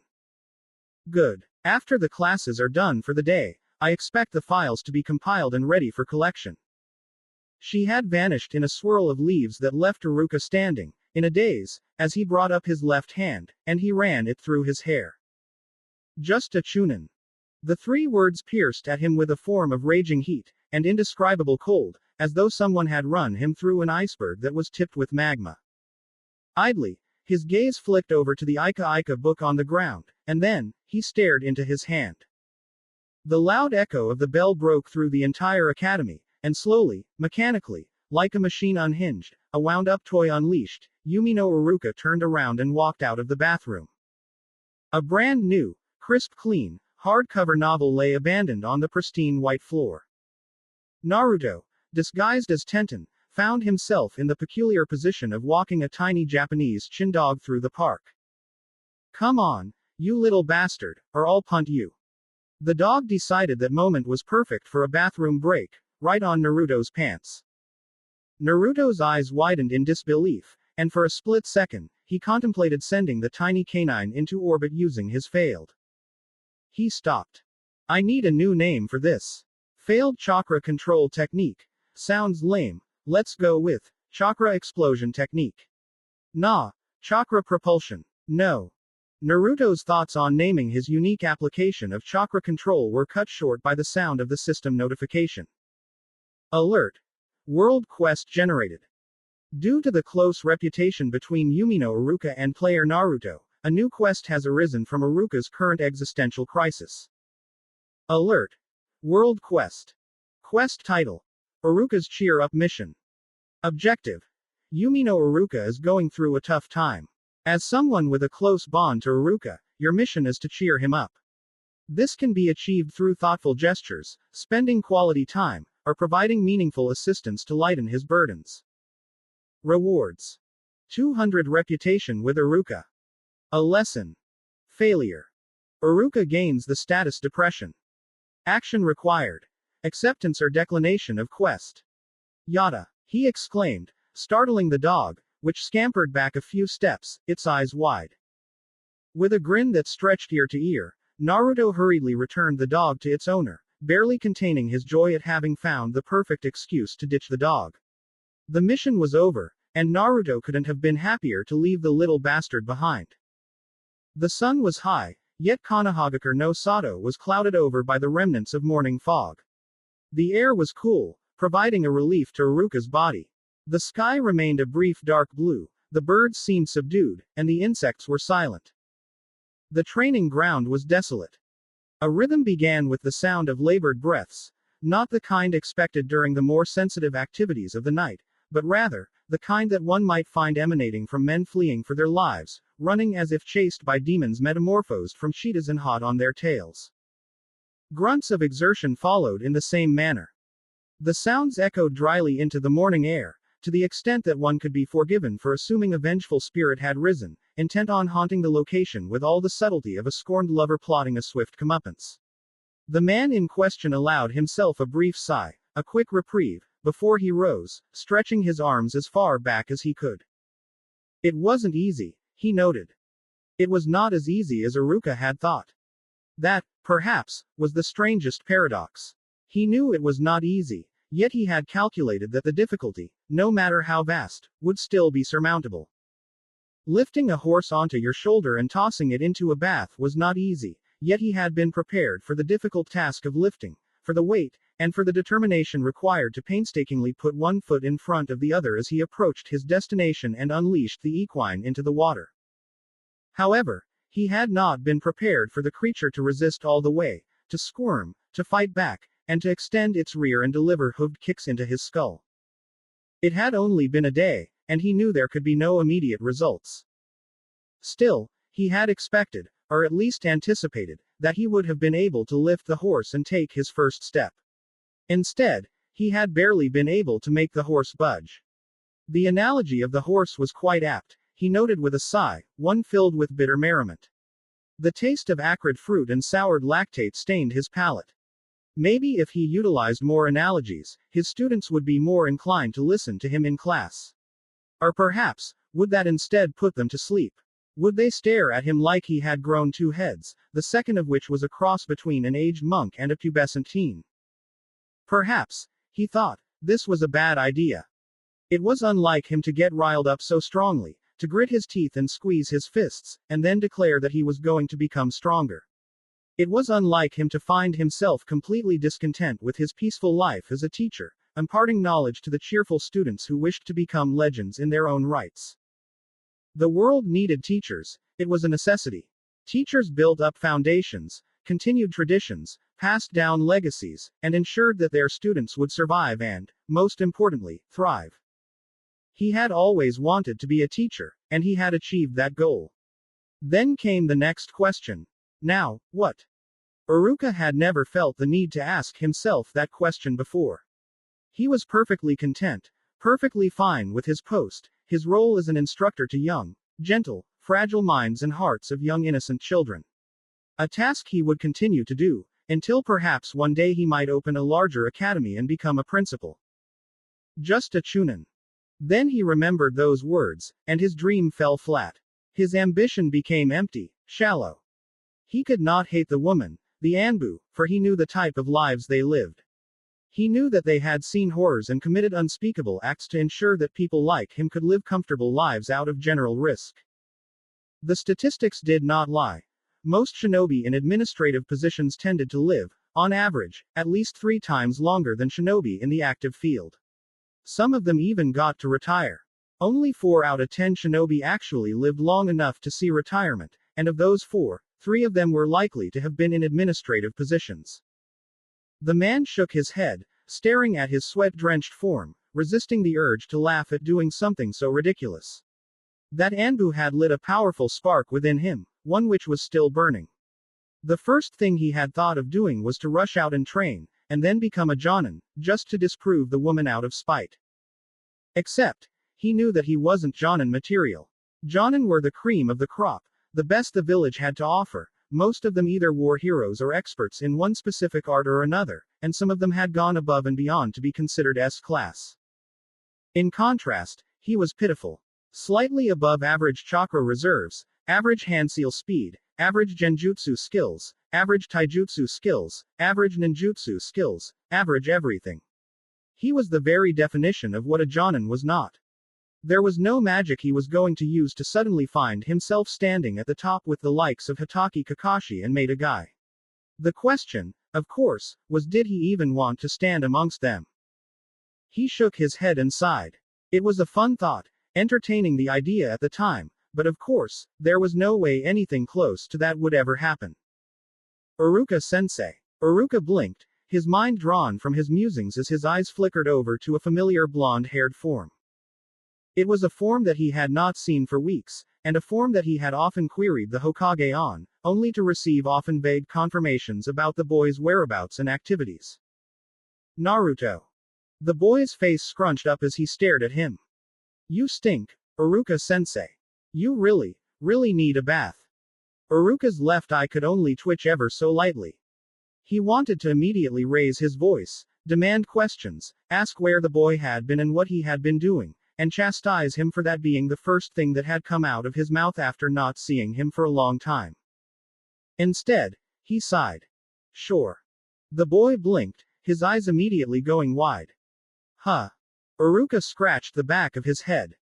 I'll take a bath, Naruto. Heaven knows I need one, at least, before classes start for today anyway. The boy stared, before immediately going defensive. Oi. Who the hell are you and what have you done with Iruka-sensei? He resisted the urge to allow his eye to twitch. Very funny, Naruto. Kai. This time, Iruka's eye did twitch when he noticed the young blonde charge with his hand placed in the familiar seal for dispelling genjutsu. A double-layered illusion. That just proves that there's no way you're Iruka. He pointed his finger at him accusingly. I'm not gonna lose to some imposter. Kai. Iruka's eye began twitching madly, as a slow tick mark was beginning to form. Huh. A triple-layered genjutsu. No way. Ka. Ouch. His famed fist of tough love was rendered upon the blonde's head, smacking him down as Iruka held the comically steaming fist up. Still think this is a genjutsu?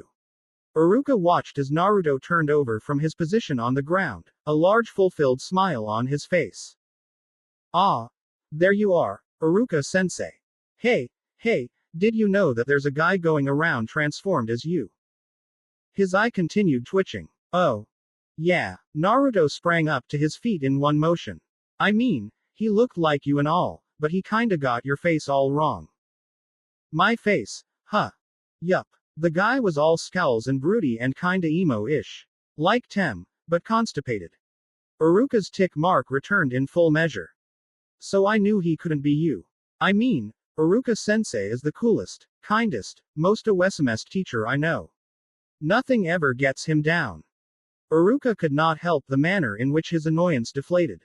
Instead, he could only let out a smile and give a chuckle. Awesomest isn't a word, Naruto. Bah, what do those dictionary guys know about making up cool words? He smiled. I'm sure the lexicographers know a lot more about it than you might think. Naruto grinned, a wild, carefree grin.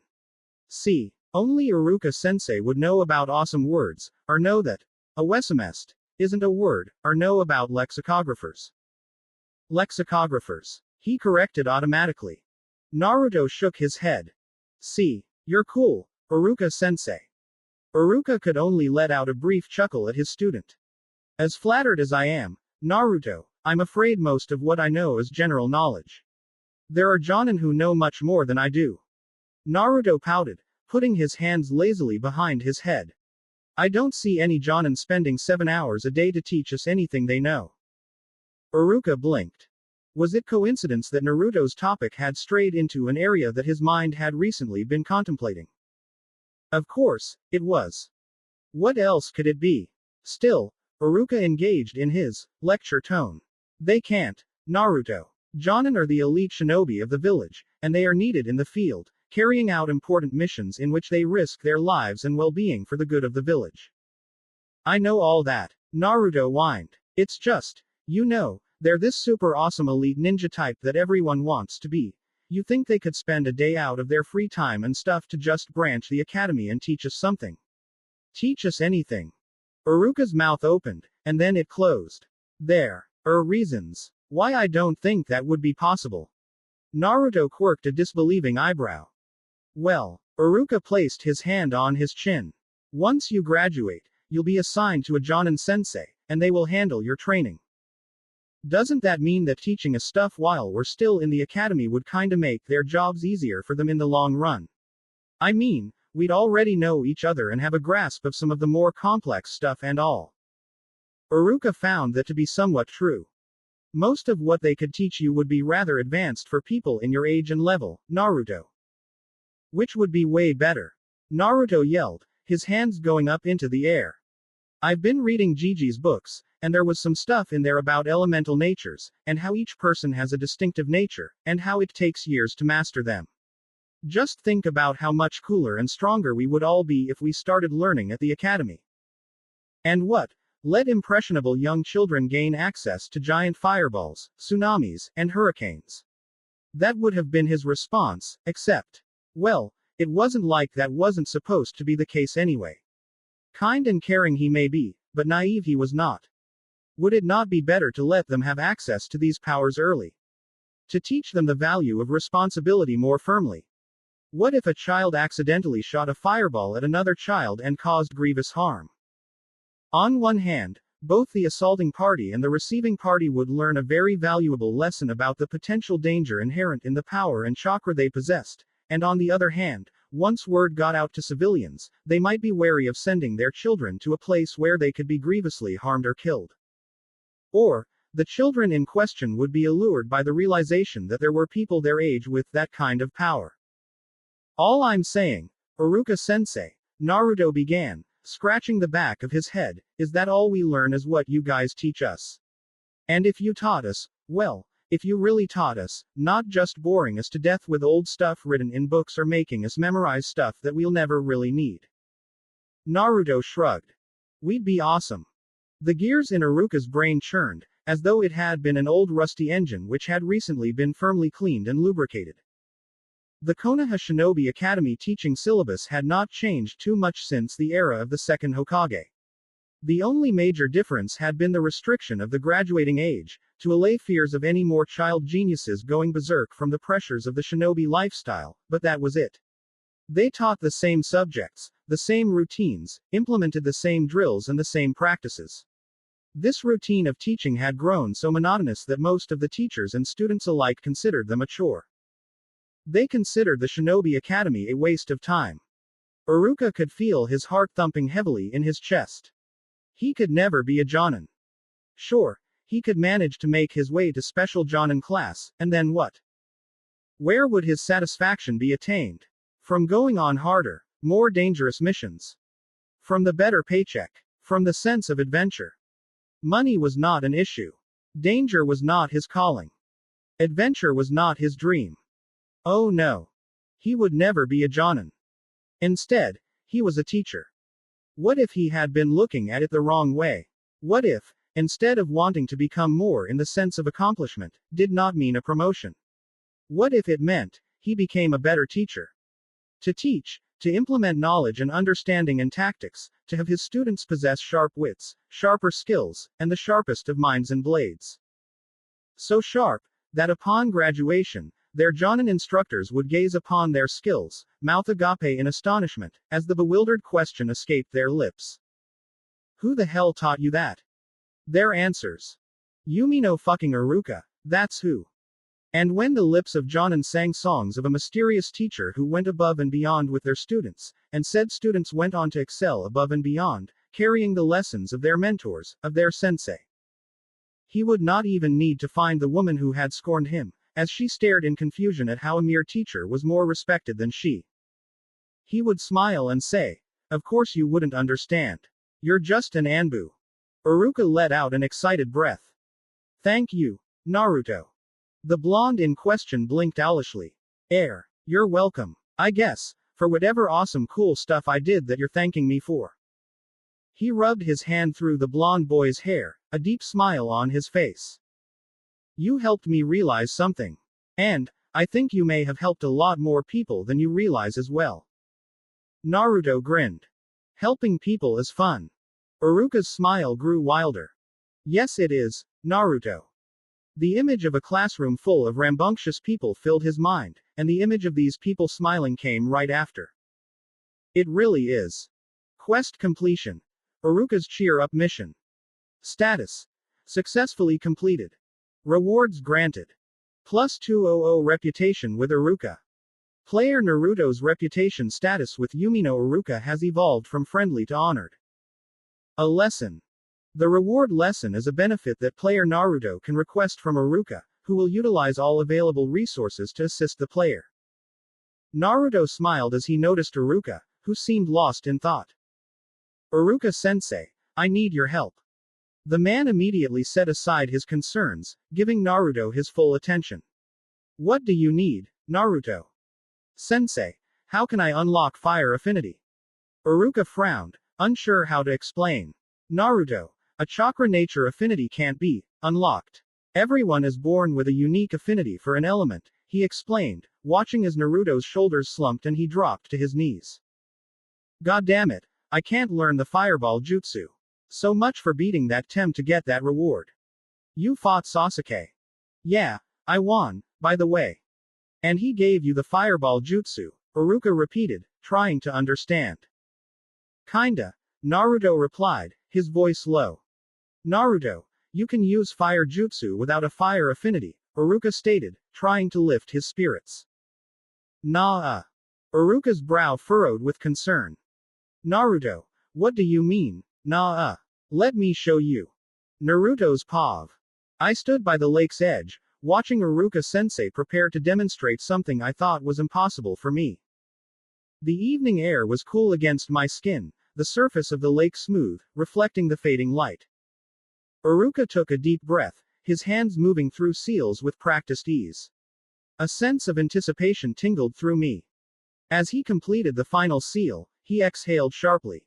From his lips burst a brilliant orb of fire, bright against the darkening sky. It soared over the lake, a fiery sphere casting dancing reflections on the water's surface.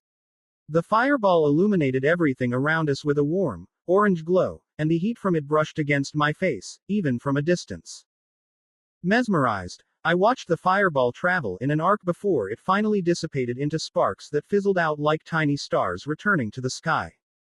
Awesome. I can do that. Uruka nodded. Yes, while people with a natural fire affinity have a stronger fireball initially. Initially. Yes, like everything, practice makes perfect. Do you know what my natural affinity is? He inquired, his eyes twinkling. Being smart.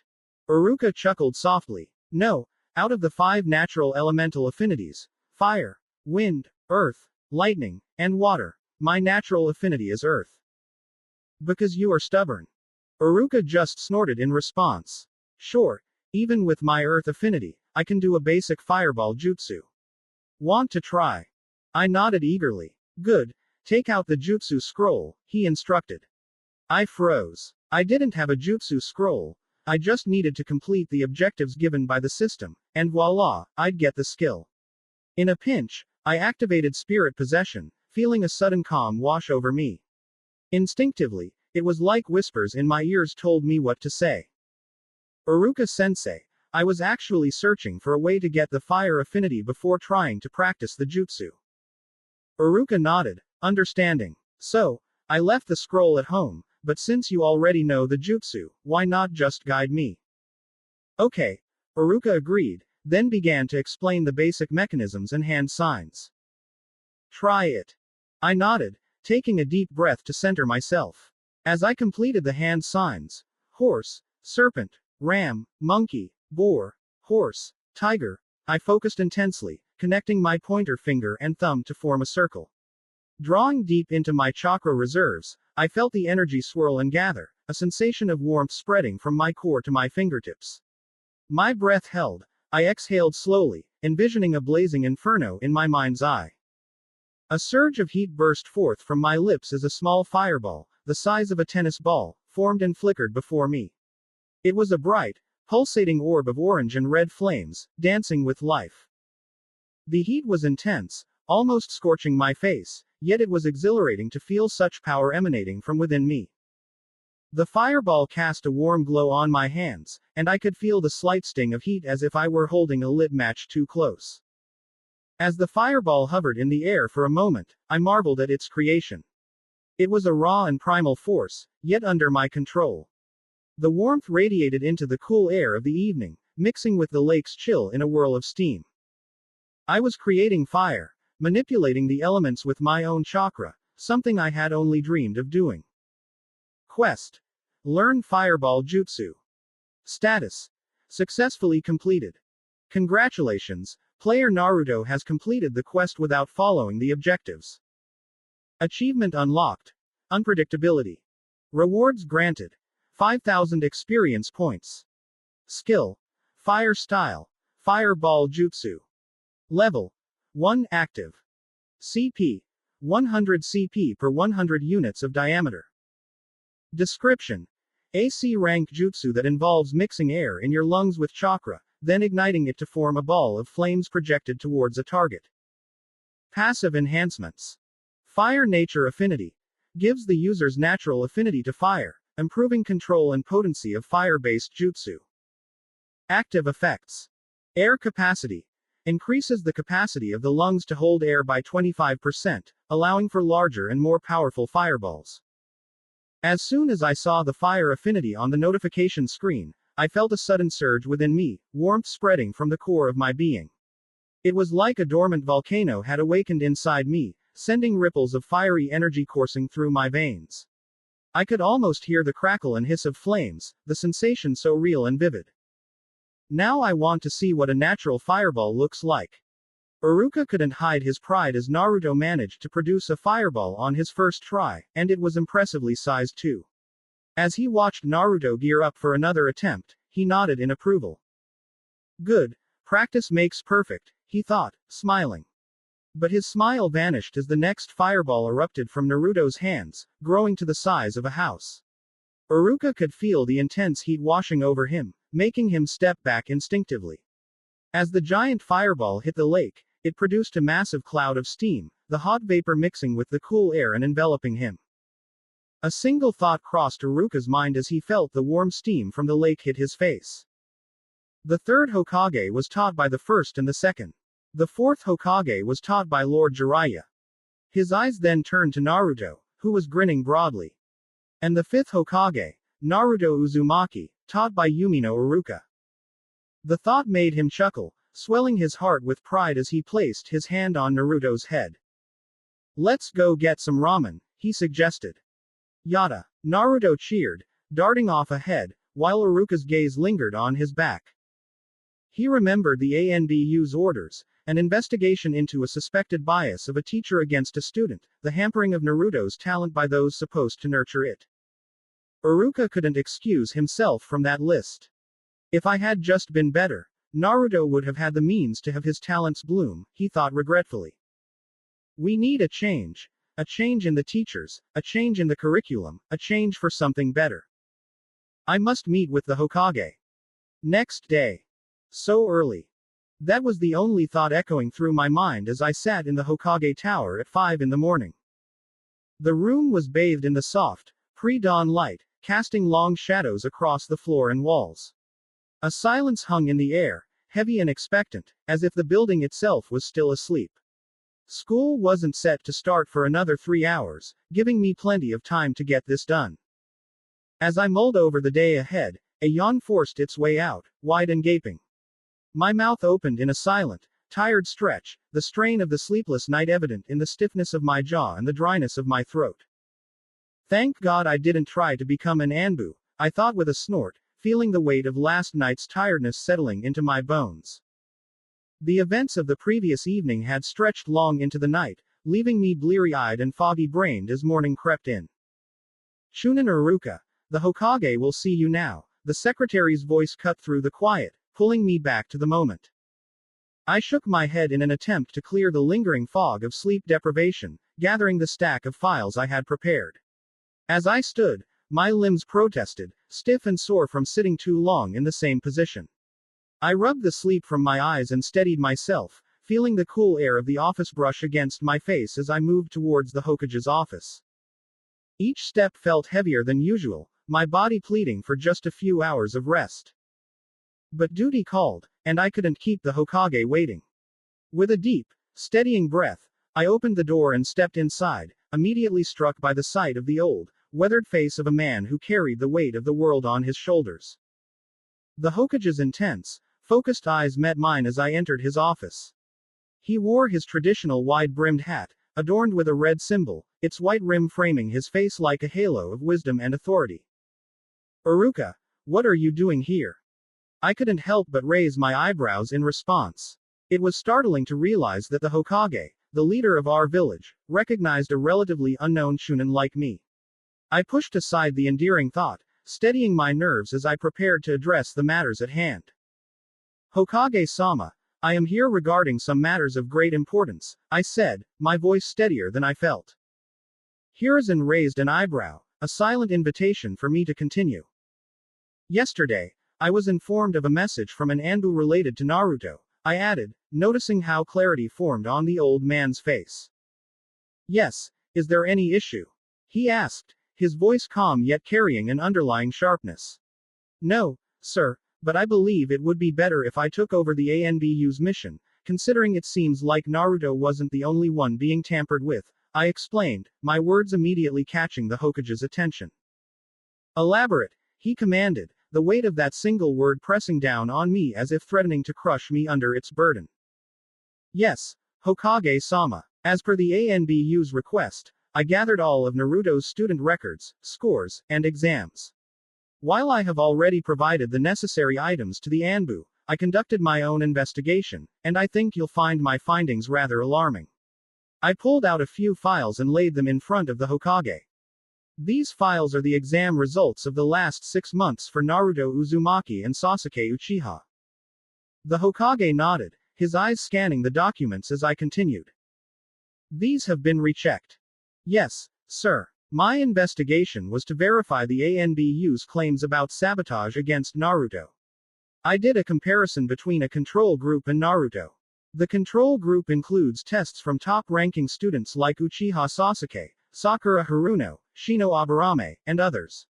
However, as I began the comparison, I noticed disparities in both groups. For instance, Sasuke's score when independently checked was 88, but his scores in the school files were 98, and this was a trend. A trend, not a mistake. Yes, and I began rechecking every single one of the exams from the last 6 months, and the exact same pattern emerged. Sasuke's results were consistently higher than the actual results, Naruto's were lower, and similar discrepancies were found with other students, I explained, laying a detailed file of all my findings on the table, the weight of my sleepless night and the gravity of my discoveries making my hands tremble slightly. Sit. Yes, sir, I replied, grateful for the chance to rest my weary legs. As I sat, I felt the intensity of the moment. As the minute ticked by, it felt impossibly long. The Hokage's gaze was fixed on me, his eyes weighing and assessing. The quiet in the room was oppressive, heightening the tension I felt. Shunins aren't normally expected to do S-rank missions, the Hokage finally broke the silence. Hearing the words, a jolt of panic shot through me. SS rank, I stuttered out, my voice barely above a whisper. The Hokage nodded gravely. Whoever is the culprit, a large chunk of the education of clan heirs has been undermined, he explained, his voice serious and foreboding. The implications are terrifying. First, it is a very long-term kind of sabotage, aimed at ensuring that if the future leading figures of the village are incapable, the village itself will falter. Those who survive may face engineered ambushes, targeting specific genin squads to kill or cripple an underprepared member or two. Second, this is a subtle kind of sabotage. It's not about an overt attack, it's about manipulating ninjas when they're most vulnerable, young and still training. The aim is to skew their development, making them overconfident or, conversely, completely devoid of self-confidence. Third, it is nearly impossible to identify the puppeteer without first catching the spies, as any major enemy of Konoha would benefit from such actions.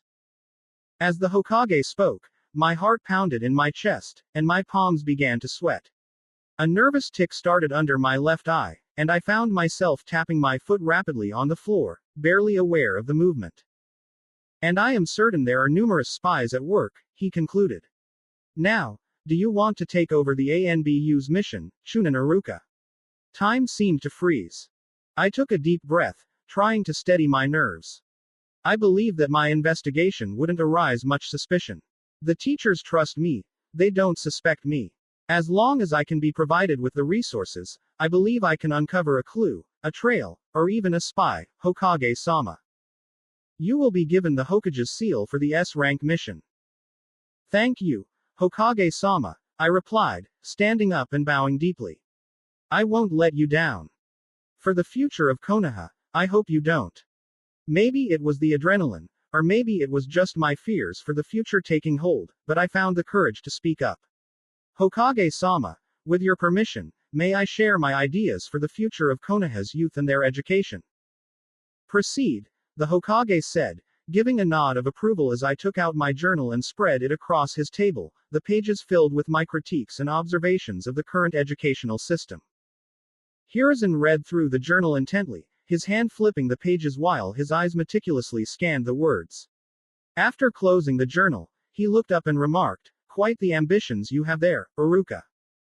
I gulped, the weight of my mission pressing down on me.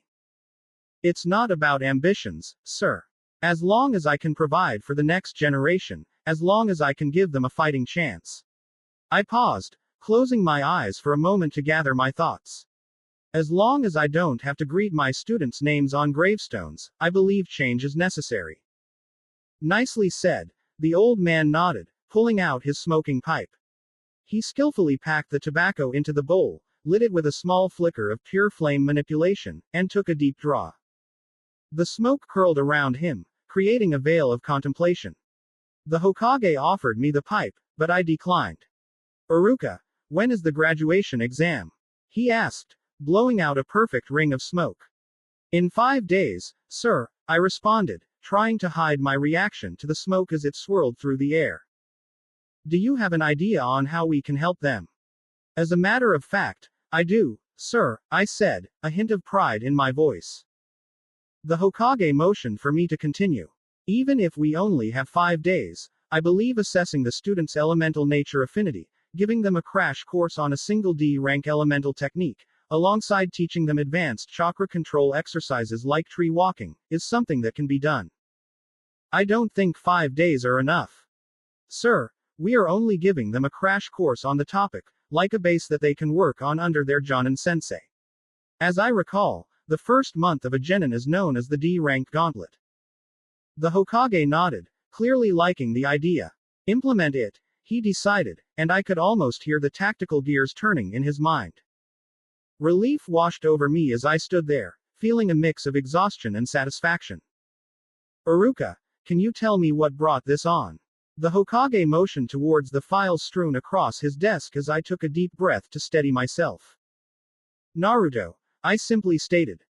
Elaborate. Yesterday, I was helping Naruto with the fireball jutsu. Why does Naruto have a C-rank jutsu? The Hokage's voice held a note of concern, and I could practically see the worry flicker in his eyes. Naruto and fire were notoriously a risky combination. He said he got it from beating Sasuke Uchiha in a fight. I watched as the Hokage gave a slow, thoughtful nod. Well, I guided him on how to do the jutsu, I continued, and I could almost hear the surprise in the third's voice as he mentally exclaimed, "You did what?" Naruto was able to do it on his first try. A ball-sized fireball, I explained, noticing a flicker of pride cross the Hokage's face for Naruto's accomplishment. But what set all this in motion was Naruto's second attempt, where he managed to create a house-sized fireball. The average Chunin would be embarrassed by the size of Naruto's fireball. The Hokage took a deeper draw from his smoking pipe, the tobacco crackling softly.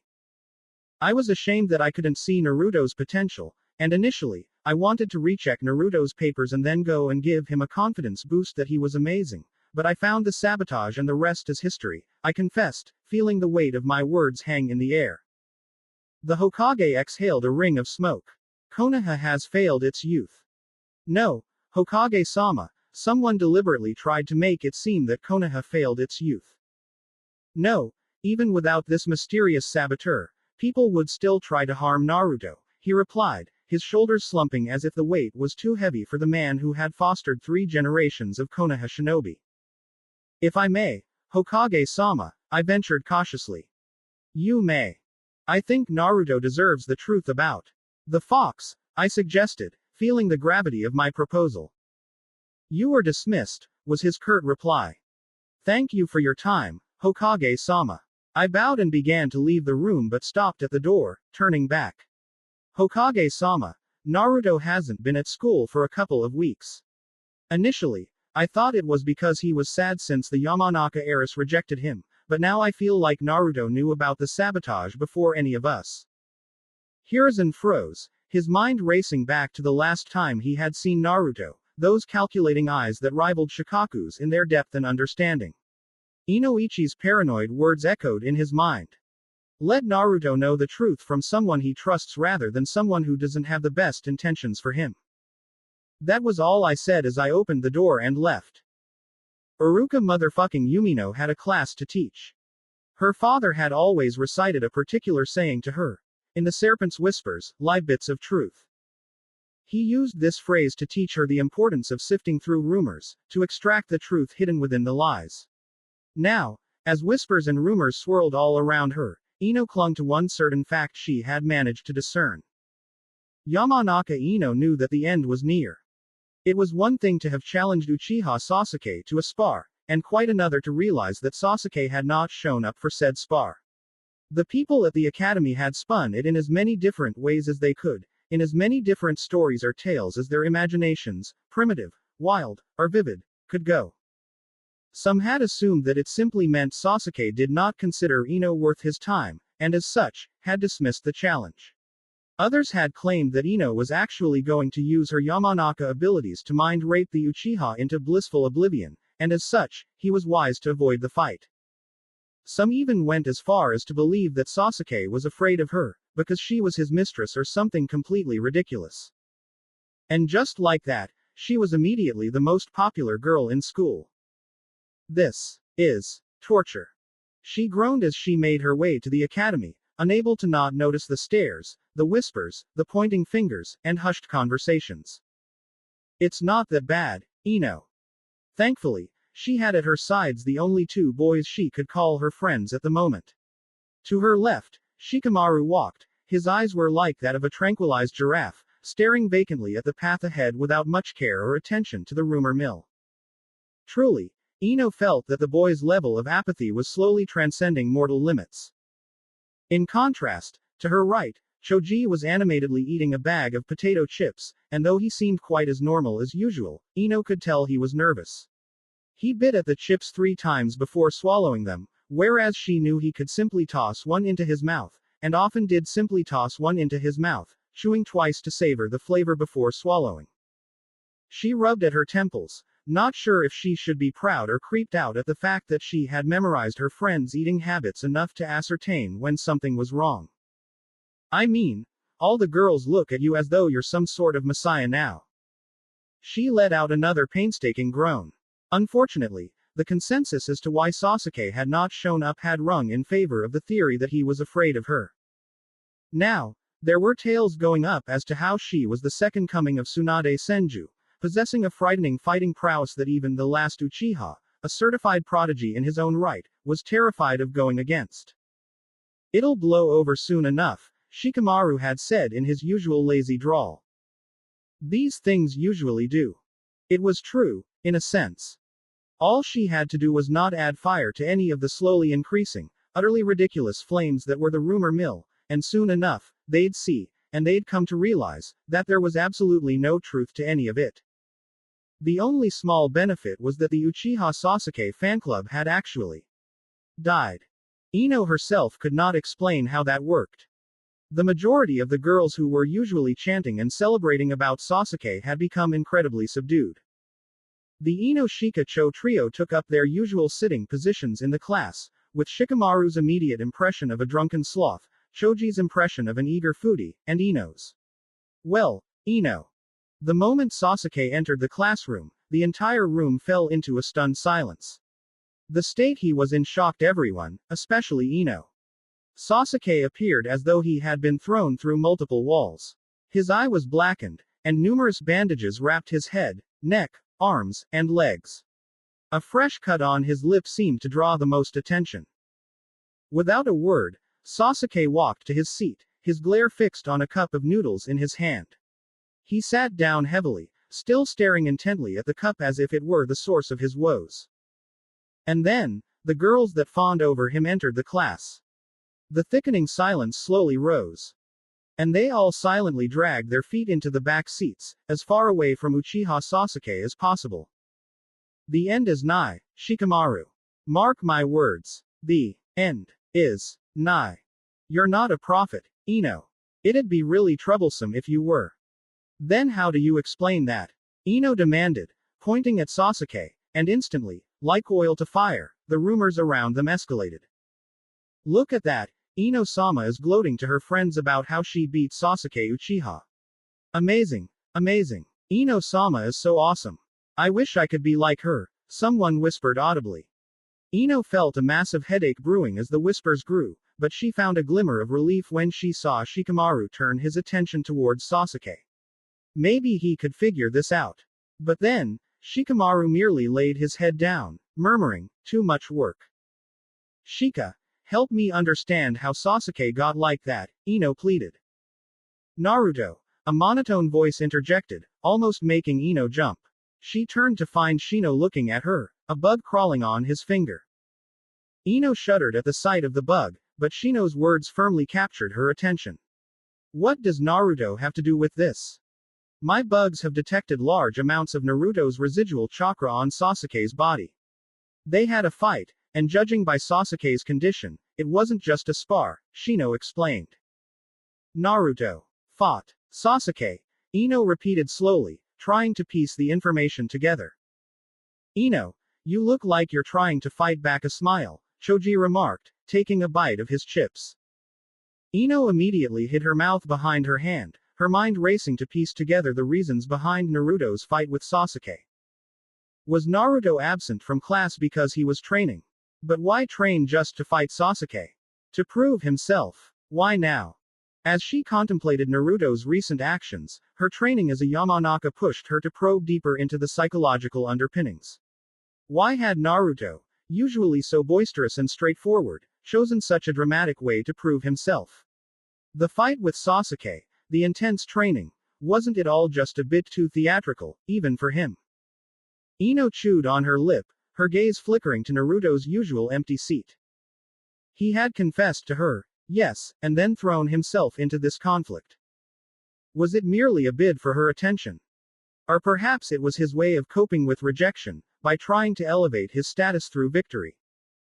Naruto fought Sasuke because of me, Ino concluded aloud, causing Shino, Choji, and even Shikamaru to look at her as if she had lost her mind.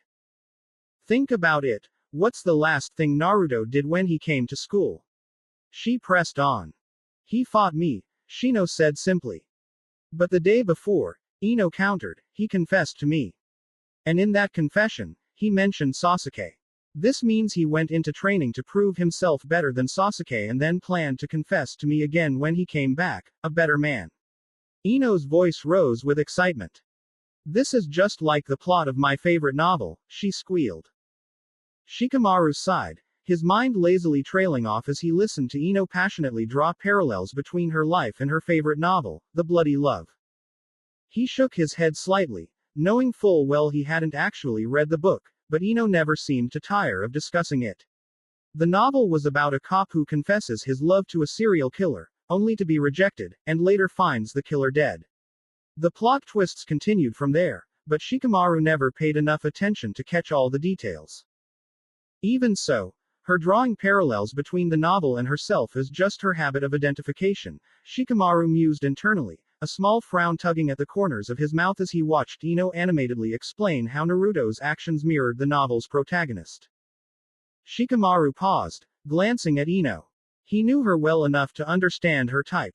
Someone who brought an element of intrigue and suspense into her life, much like the characters in her beloved mystery thrillers.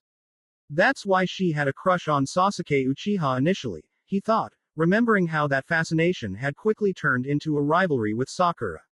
She's long since moved on from Sasuke, though.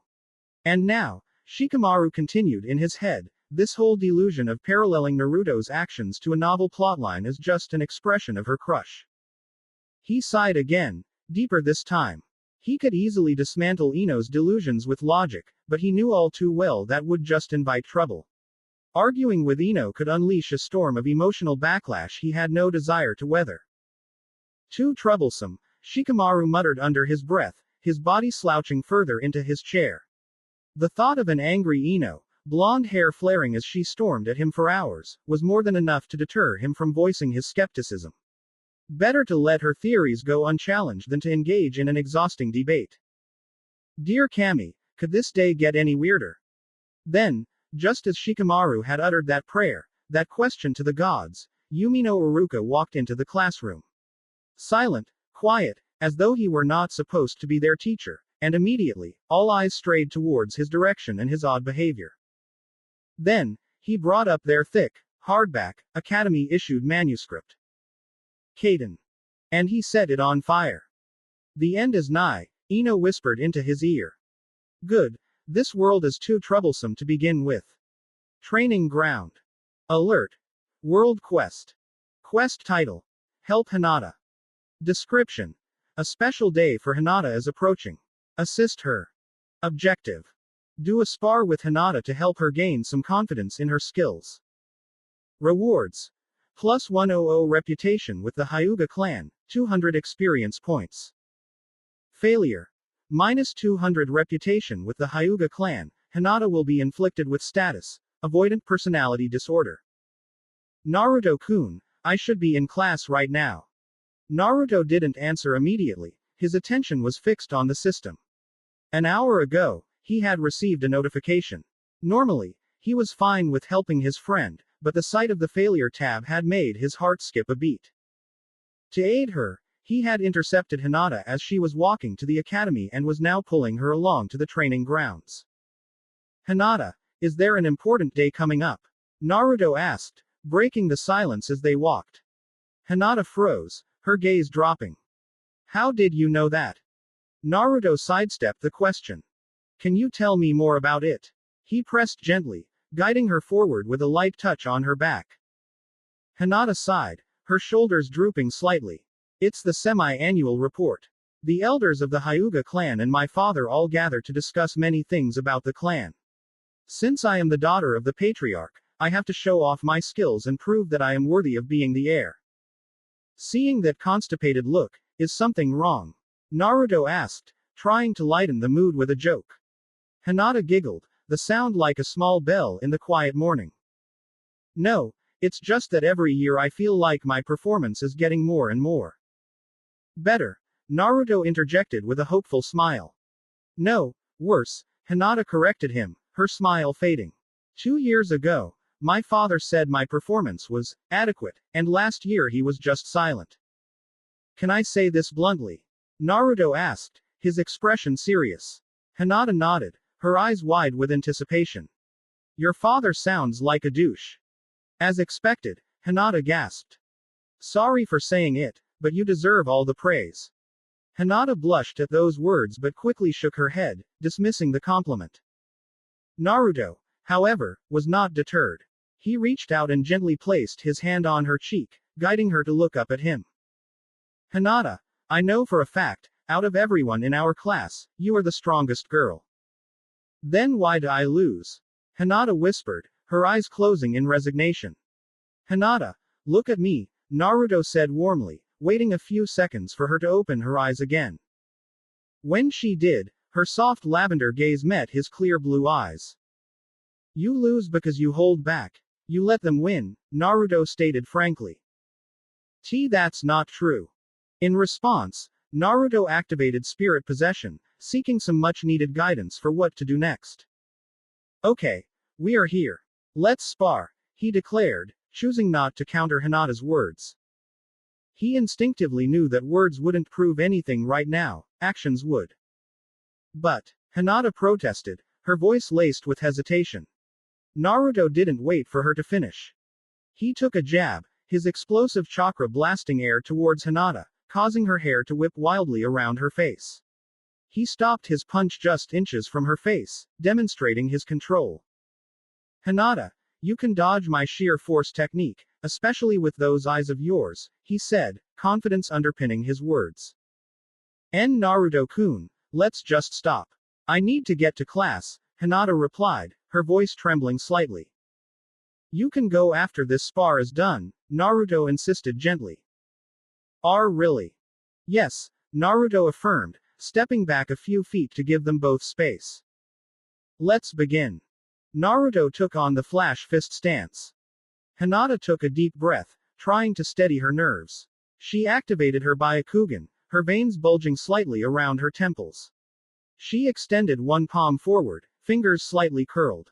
Her legs moved into a wide stance, one foot forward, the other back, giving her a stable base and the agility to move quickly. Naruto launched 2 shurikens towards Hinata, who expertly deflected them with her palms.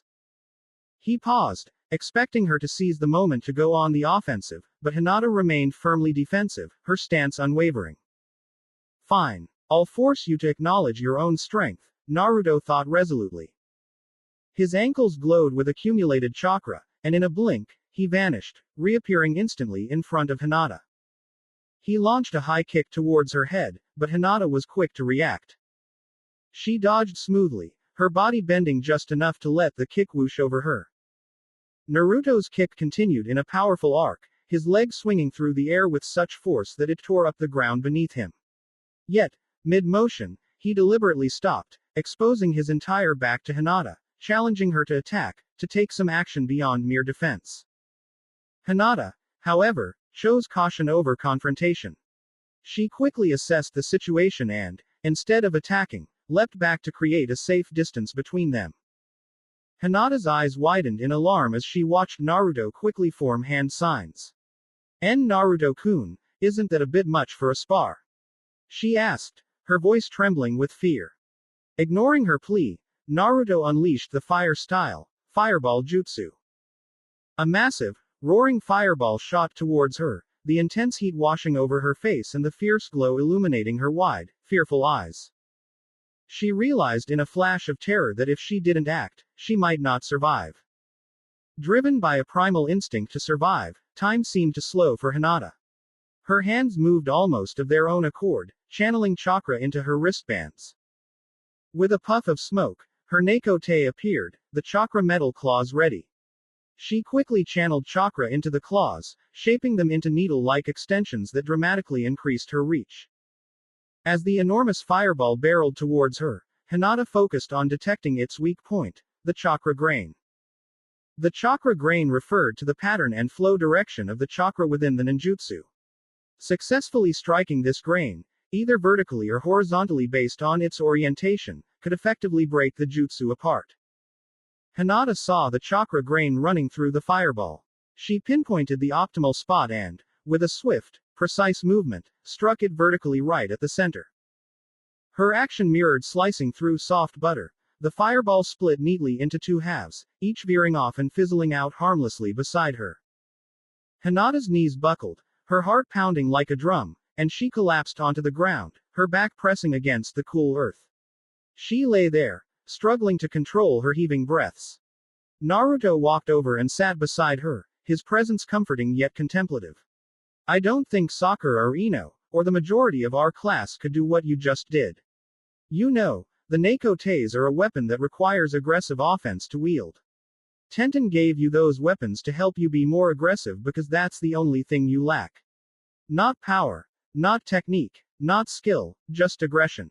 And I'm not talking about aggression from anger, but aggression in taking charge. You know what I mean, right? Hinata managed a weak nod, absorbing his words. Tenten gave you the Nakote so you can learn to take charge, Naruto continued, his voice gentle yet firm. Because Tenten knows this, I know this, and most of all, you know this. You are capable of so much more. Overwhelmed by the truth in his words, Hinata closed her eyes, a myriad of thoughts swirling through her mind. There's enough bloodshed and cruelty in this world. Be that smidge of missing kindness, make friends, talk things out, and maybe things will become better.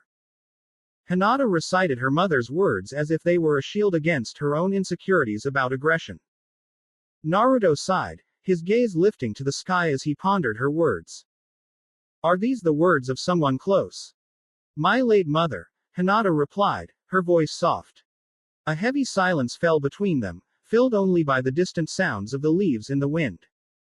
After a moment, Naruto broke the silence. Hinata, can I say something very bluntly? You are the definition of blunt, Naruto, Hinata responded with a small giggle. Okay, then, Hinata, answer me this. Do you think being confident is cruel? Do you think being able to take charge is cruel? Do you think standing up for yourself is cruel? Each question struck Hinata deeply, exposing the gap between who she was and who she wanted to be. Tears welled up in her eyes, and she lifted her arm to hide them. But before she could, Naruto's hand gently stopped her, holding her arm gently. Hinata, it's okay to be shy, to be meek, to be anxious, to not be aggressive. There is nothing wrong with that, but do you want to be all of that? No, Hinata whispered, her voice barely audible. I can't hear you, Naruto said, encouraging her to find her voice. No, she said a bit louder. I can't hear you, Naruto yelled back, pushing her further. No, Hinata finally screamed, releasing all her pent-up frustrations and fears. Naruto smiled gently, reaching out to wipe away her tears. Let's stand up, he said, offering both a literal and metaphorical hand. Hinata heard the deeper message in his words, the encouragement to rise beyond her current self. Can I be better, Naruto-kun? She asked, her voice trembling with hope. It is never too late to be what you might have been. Hinata smiled, her heart lighter, feeling the genuine possibility of transformation as she clasped his hand, ready to stand up and embrace the change. Sarutobi Asuma did not consider himself a ladies' man. This, he supposed, was an unfortunate side effect of his questionably roguish looks and appearance. He was built strong and hardy, and his finely developed beard was one thing that accentuated his appearance more firmly than anything else. Of course, the fact that his lips were almost often occupied with a familiar white stick, and his breath unfortunately stank of dry, acrid smoke could also be a major detractor. That was why, on this particular day, he had made sure to get the strongest breath mints he could find before he entered the Jonin's lounge. Recently back from a rather successful mission, wallet filled to the brim with suitable wealth and satisfaction, all that was missing from his life at this moment was a companion to which he could share all his victories and successes. Being a former member of the Fire Daimyo's own elite bodyguard squad, the 12 Guardians had often put him in many situations where he would find young and beautiful women, and where he would have to either protect or kill these young and beautiful women as the job required. Betting them, of course, had happened, once, or twice, but he knew, and they knew, that the act in and of itself had no real meaning, and it was merely two people attempting to release some steam from the rigid routines of their daily life, with the sweet caresses and touch of the opposite sex. A relationship was an impossibility, as he was a shinobi, and they were most certainly not. Hence, it made sense to him, as to find someone who he could possess a relationship with, someone who would not be squeamish as he regaled her with the grimy and unfortunate details of his job, someone who could understand and relate with said grimy and unfortunate details, and someone who overall could stand at his side if need be, facing off enemies in a valiant defense for their home and their loved ones. And he felt that he knew exactly just who that person was. Walking into the lounge, his breath was as fresh as newly plucked and squeezed mint leaves, his gait and back as straight as a kunai thrown by Kami himself, his chest puffed up, shoulders broadened, and the thick, wafting smell of cologne trailing around him like a wispy specter whispering encouraging words into his ears. Asuma was certain that nothing could go wrong. Until the sound of sweet, melodious laughter entered his ears, the laughter of none other than the very person he felt could be his destined soulmate. Wow, did she really? A small part of him grew irate, as he realized that there was someone there chatting her up, another Jonin most likely. It was to be expected, as she was a reasonably new Jonin, freshly promoted from her previous rank of special Jonin as her genjutsu skills had ultimately gained recognition, and her work in the field had marked her as exceptional above her peers. She was also beautiful, incredibly so, with an appearance that often left him a blithering mess, abandoning all forms of grace and finesse that his occupation had drilled into him, and leaving him able to do nothing but smile at her. He eventually walked forward, ready to see who could possibly be the one he would deem as his competition, the one who could possibly make her laugh as sweetly as she did. His eyes were not ready for the orange, nor the green, nor the spandex, nor the bowl cut. Ah, Asuma-san, how youthful of you to join us. Nor was he ready for the yelling. No one was ever ready for the yelling. His lips crinkled into a grimaced smile. Guy, nice to see you too. Barring the exception of his father, the Hokage, and perhaps, the copy ninja, Kakashi, Maeda Guy was the strongest shinobi presently within the walls of Konoha. Asuma could not hate the man, because he had accomplished a great deal of feats, and he was a true and trusted ally of the village, who would sooner kill himself than betray it, and he would be just as willing to give his life in defense of it. Still, his eyes trailed over to her form, the woman who often had him turning in his bed for many a nights, whose chilling red eyes could stun him to stupor, whose laughter could make him melt and float and burn all in one instance. Yuichi Kurenai stood, actually happy to be in the man's presence. There was nothing inherently wrong with Guy, of course. He was a good shinobi, a strong shinobi, a loyal friend, an honorable man, a great man even. However, he was flashy, visible, boisterous and extremely, extremely eccentric. Surely Kurenai had no interest in him, right? Right. Kurenai-san. Great to see you as well. Likewise Sarutobi-san. He inwardly grimaced. Please. Call me Asuma. Anything but Sarutobi-san. The name Sarutobi was the name of his clan and the name of his father, and it was not his name. Not his legacy. He wanted as little to be connected to it as humanly possible. Guy-san was just telling me about some of the exploits of the sole female student on his genin team. Asuma rose an eyebrow at that. Really? Idly, the guardian shinobi wondered if it was possible for Guy to have gotten even more enthusiastic. Of course, young Tenten is a vibrant and budding flower amongst the large field that is youth. Could this man create a sentence that did not have that damned word in it? Still, Asuma could not help his lips twitching into a slight chuckle. There was no mistaking the emotion that was clear in Guy's eyes, the sheer unbridled pride which permeated from his form like the thick musk of scented candles. Tenten not only graduated as the kunoichi of the year, she was so far ahead of her female peers, that had it not been for Sandaime Sama's law about the graduating age, she would have graduated the academy much sooner. Kurenai's eyes were sparkling at this point. Oh. Crap. This was not particularly good. Kurenai was the type of woman who enjoyed hearing about other successful kunoichi, particularly if they were still young and budding. If Guy went on further about his student, Kurenai might be interested in seeing her, and if she got to see Guy's student on a regular basis, it meant that she got to see Guy on a regular basis, and if one thing led to another. Oh, Guy-san, Kurenai said, now clad in iconic green latex, smiling and winking, please show me your power of youth. No, no, no, no, no. Get a grip, man. What was he thinking? This was Guy he was thinking about.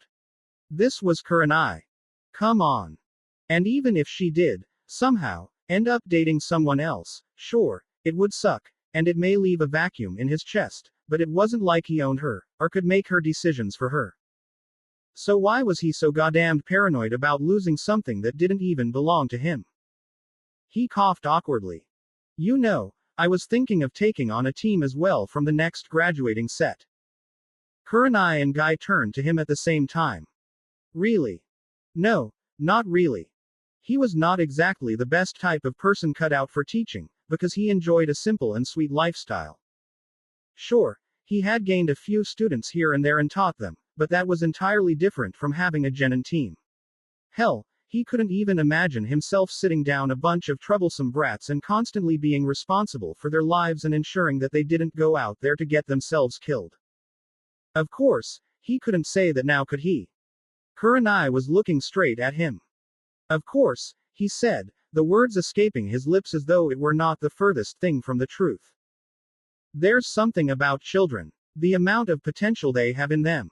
They can do great things, greater things than we can imagine, if only we let them, teach them, and help them. Her eyes softened, and in his mind, a mini version of himself did a small victory dance. Yosh. Your words ring so true, Asuma-san. I should have known that a man directly related to the Sandaime would be truly so honorable. He mashed his teeth together, forcing it into a smile. There it was again. Always, everywhere, every time, every single bloody time. A man directly related to the Sandaime. 27 years. 27 full years of living, and it still happened. Genin at 9. Chunin at 12. Jonin at 16. Black market bounty of 35 million ryo. 150 A rank missions completed. 18 S rank missions successful. None of that mattered when your father was the bloody, damned god of shinobi. Or worse, all of it was expected. Damn, he needed a smoke. The reprimand he would get for smoking the familiar white stick from Kurenai would be far more preferable than the surly repercussions continuing the conversation in his slightly irritable mood. As expected, Kurenai's nose wrinkled when she saw his slim white companion. Those things will kill you, you know. He laughed even as he whipped out his lighter. Kurenai-san, if I'm killed by these, I'm one of the lucky ones. It would mean that he had lived long enough for the smoke to do significant damage, and that alone, was of course, a rather grim fact. She realized it too, and her face immediately went slightly grim. Smooth Asuma. Real smooth. Way to kill a mood. Ah, now that the youthful Asuma-san brought up the issue of children. He rose an eyebrow as he realized that Guy seemed slightly less solemn, and then he turned his attention to Kurenai. I will confess, Kurenai-san, the reason I started up a conversation with you today was not entirely random. It has to do with a rather serious matter. Asuma choked on his cigarette. No, no way. Guy was Guy about to ask Kurenai out? The issue of children. Did he want to have? It seemed that he was not the only one with that thought in mind, as Kurenai's eyes widened, her eyes flicking over to him slightly. Oh, and what exactly is the reason? Guy slowly let out a hefty, but still hearty, sigh. I am afraid that I do not quite understand the workings of a maiden's mind, let alone her heart, and alas, I wish to make my proposal to you. No. No. This was not happening. Asuma stared at his cigarette as though it were a completely foreign object, questioning if the nicotine within had been replaced with some foreign substance that was responsible for this unbelievable scene. However, the one consolation was that Kurenai looked unusually distressed. Could it be? Yes, she didn't like him. And now that Asuma thought about it, that was kind of sad for the big guy, but that was so much, much better for him. Actually, Guy-san, Kurenai said, cutting him off before he uttered another word and also clearing her throat. I just remembered that Asuma and I have not been entirely honest with you either. You haven't. We haven't. A heeled foot slammed on his pinky. I mean, Asuma said, wincing, yes, we haven't. Sarutobi Asuma was not a religious person, but even he could not help but feel that this was the work of some sort of god, pleasantly interfering in his life for once. Kurenai's eyes flickered over to him, and it didn't take long for him to interpret an act. His arm slid over her shoulder. Kurenai and I have been together for some time now. At her smile and nod, Sarutobi Asuma knew without a shadow of a doubt. There is a god. Yosh. That is wonderful. Two sets of confused eyes stared in unison. Huh. Come again. Asuma had not realized that it was possible for Guy to be even more enthusiastic than normal. It is absolutely amazing. Asuma-san. Kurenai-san. May your blossoming love flourish into something of legend. Wait, wasn't he supposed to be disappointed? You, Asuma tested the word, you're not mad. Guy blinked in confusion. I do not understand. Why would I be? Your proposal. Ah, yes. I was going to request that Kurenai-san aid me in assisting my student Tenten. She has been. Guy smiled. Taking on a lot of E-rank missions alone, and she refuses to explain and is actually completing a lot of E-rank missions on her own, like 3 per day, and I think she has already done around 34 in total. I know I should be happy that Tenten's youthful flames are burning so brightly, but I am worried for her. As she is adopted by her soul father and is lacking a key feminine parental figure in her life, I was hoping that Kurenai-san could step in and shed some light, or perhaps assist her with her issues. Oh. So when you mentioned children, Kurenai began. I was referring to my student, yes. And when you said you did not understand the workings of a maiden's mind or heart, Asuma continued. I was still referring to my student. He clarified, before his eyes lit up once more. Oh, but this is such great news. 2 wonderful friends of mine are together and bound by the most youthful force of all. Ha. Yeah, we're together all right. Wait, why was Kurenai glaring at him? Wasn't this also partly her idea? Ah, that reminds me, Kurenai-san, about my request. Of course, I'd be absolutely happy to help your student. Guy beamed. Wonderful. Then, he smiled. Ah, I see Kakashi. I am going to engage with him in a series of spars in an attempt to rekindle his flames of youth. I must be off. But Asuma-san, Kurenai-san, I am certain your father and all our friends would be pleased to hear about your relationship. Kurenai's eyes widened. Wait, Guy-san. Yosh. The power of youth burns strong. And the man was gone in a soundless, silent, and utterly professional shunshin. And it was at that moment, Sarutobi Asuma began sweating bullets. So, we're together now. If looks could kill, Asuma was certain that he'd be a dead man.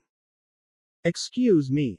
A voice suddenly called out, causing Asuma and Kurenai to nearly jump out of their skins. Why didn't I sense anything?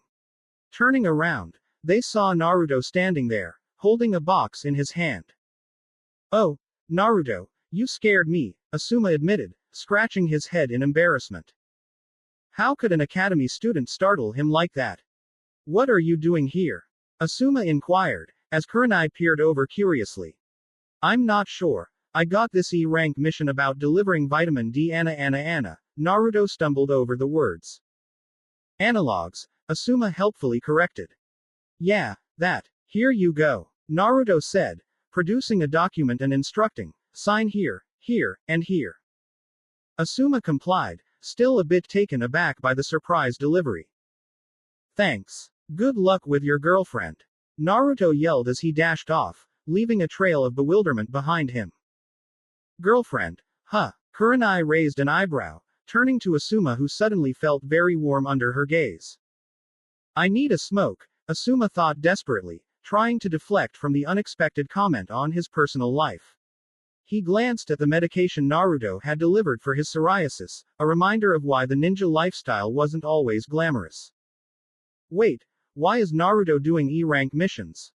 Naruto dashed toward the training ground, arriving just in time to see Hinata dodge Tenten's Naginata. As she landed, Hinata lunged forward, the Nekote on her hands glowing with chakra. Tenten evaded the attack with a substitution jutsu, and Hinata grabbed the log that appeared in Tenten's place, hurling it toward the tree line. Tenten leapt from behind the trees, slicing down midair. Hinata countered the descending Naginata with an upper slash, her claw meeting Tenten's blade in a clash of metal. Quickly pivoting, Hinata dodged to the right, positioning herself to strike at Tenten's neck. But Tenten reacted swiftly, spitting out a Senbon with an explosive seal attached. Hinata instinctively jumped back to avoid the blast. Okay. I am going to deduct points, Tenten announced. Why? You jumped back rather than deflecting the Senbon. Those eyes of yours can render most fear tactics useless as long as you keep calm and take charge. But I will say, you have drastically improved from yesterday, Tenten explained. What are you talking about? A little more push and Hinata would have beaten you, Naruto interjected, earning a hush from Hinata and an eye roll from Tenten. Don't worry, after Hinata beats me, she'll come for you, Tenten retorted. So you admit that you are weaker than Hinata? Naruto teased, as Hinata blushed, trying to diffuse the tension between them. Since you are here, are you done with today's quota? Tenten asked, changing the subject. Yep, but I had to turn off the transformation since I was delivering to a Jonin, Naruto replied, handing Tenten the documents. Good, now get to your chakra control practice. I need to help Hinata with her stances, Tenten directed. An hour later. Skill. Chakra control, level 10. Description. A skill that, when diligently trained, evolves from fundamental to crucial, signifying a shinobi's mastery over chakra. Passive enhancements. Chakra efficiency. Decreases chakra consumption by 50% for all jutsu. Chakra recovery rate. Improves passive chakra regeneration by 25%. Chakra reservoir expansion. Increases total chakra capacity by 40%. Elemental affinity enhancement. Reduces the chakra cost of elemental jutsu by an additional 20%. Chakra flow stability. Greatly reduces the disruption of chakra flow from external influences, enhancing defense against chakra-absorbing techniques by 30%. Active enhancements. Chakra surge. Temporarily increases chakra flow, boosting the effectiveness of jutsu by 30% for 60 seconds. Activation consumes additional chakra. Focus boost. For 60 seconds, enhances concentration, increasing the success rate of complex jutsu by 20%. Elemental burst. Allows the user to momentarily enhance their elemental jutsu, increasing damage output by 35% for the next attack. Precision control. Grants the ability to finely control chakra distribution, enhancing the efficiency of chakra usage in jutsu by 25% and allowing for simultaneous casting of multiple jutsu. Quest. Mastery of the clone jutsu. Status. Successfully completed. Player Naruto has leveled up the chakra control skill to level 10, achieving the necessary proficiency for the clone jutsu. Rewards granted. Skill. Academy Clone Jutsu. Skill. Academy Style Clone Jutsu, Level 1. Description. A clone employed for distraction, this clone serves as a fundamental technique in the art of deception and strategy. Passive enhancements. Deceptive resemblance. Enhances the clone's resemblance to the user by 20%. Active enhancements. Tactical retreat. Activation of the clone provides a 10% boost to the user's evasion. I felt like I was over the moon. Well, technically, I was in my underwear walking on water, but that was beside the point. Female guys. I yelled out to Hinata and Tenten, who were each enjoying a sandwich made by Hinata. Stop calling us that, Tenten yelled back. No, I replied playfully, forming my hands into the rat seal. The clone jutsu was a simple technique, best explained through the analogy of blowing bubbles. When you blow through a wand, the soap forms a bubble that takes the shape of the wand's circle. Similarly, when using this jutsu, chakra is expelled, leaving a puff of smoke and a chakra bubble that takes on the shape of the user, mimicking simple actions like walking or standing. As my clone materialized, a surge of emotion overcame me. This jutsu represented a significant hurdle I had struggled to overcome. Now, here it was, the result of my hard work, standing naked in orange underwear just like me. Oh, great, now there are 3 of them. At least they can't talk, Tenten joked. Suddenly, I couldn't resist the urge to pull a prank. I reached for my underwear, a mischievous glint in my eyes. Tenten looked horrified, while Hinata, for some reason, seemed eager, almost like a pervert, complete with a bloody nose. With a swift motion, I pulled down my underwear, revealing another layer underneath. Hinata's nose gushed more blood, and she fainted from the shock. Tenten's eyes twitched in irritation. She was definitely mad. Ha ha ha, I couldn't help but laugh at their expressions. Run, Naruto, run. Tenten's coming for you, and she wants revenge for you ruining her meal, Tenten screamed, charging at me with trench knives in her hands. I sprang into action, using the clone jutsu to create distractions as I dove into the water, creating ripples and splashes in my hasty escape.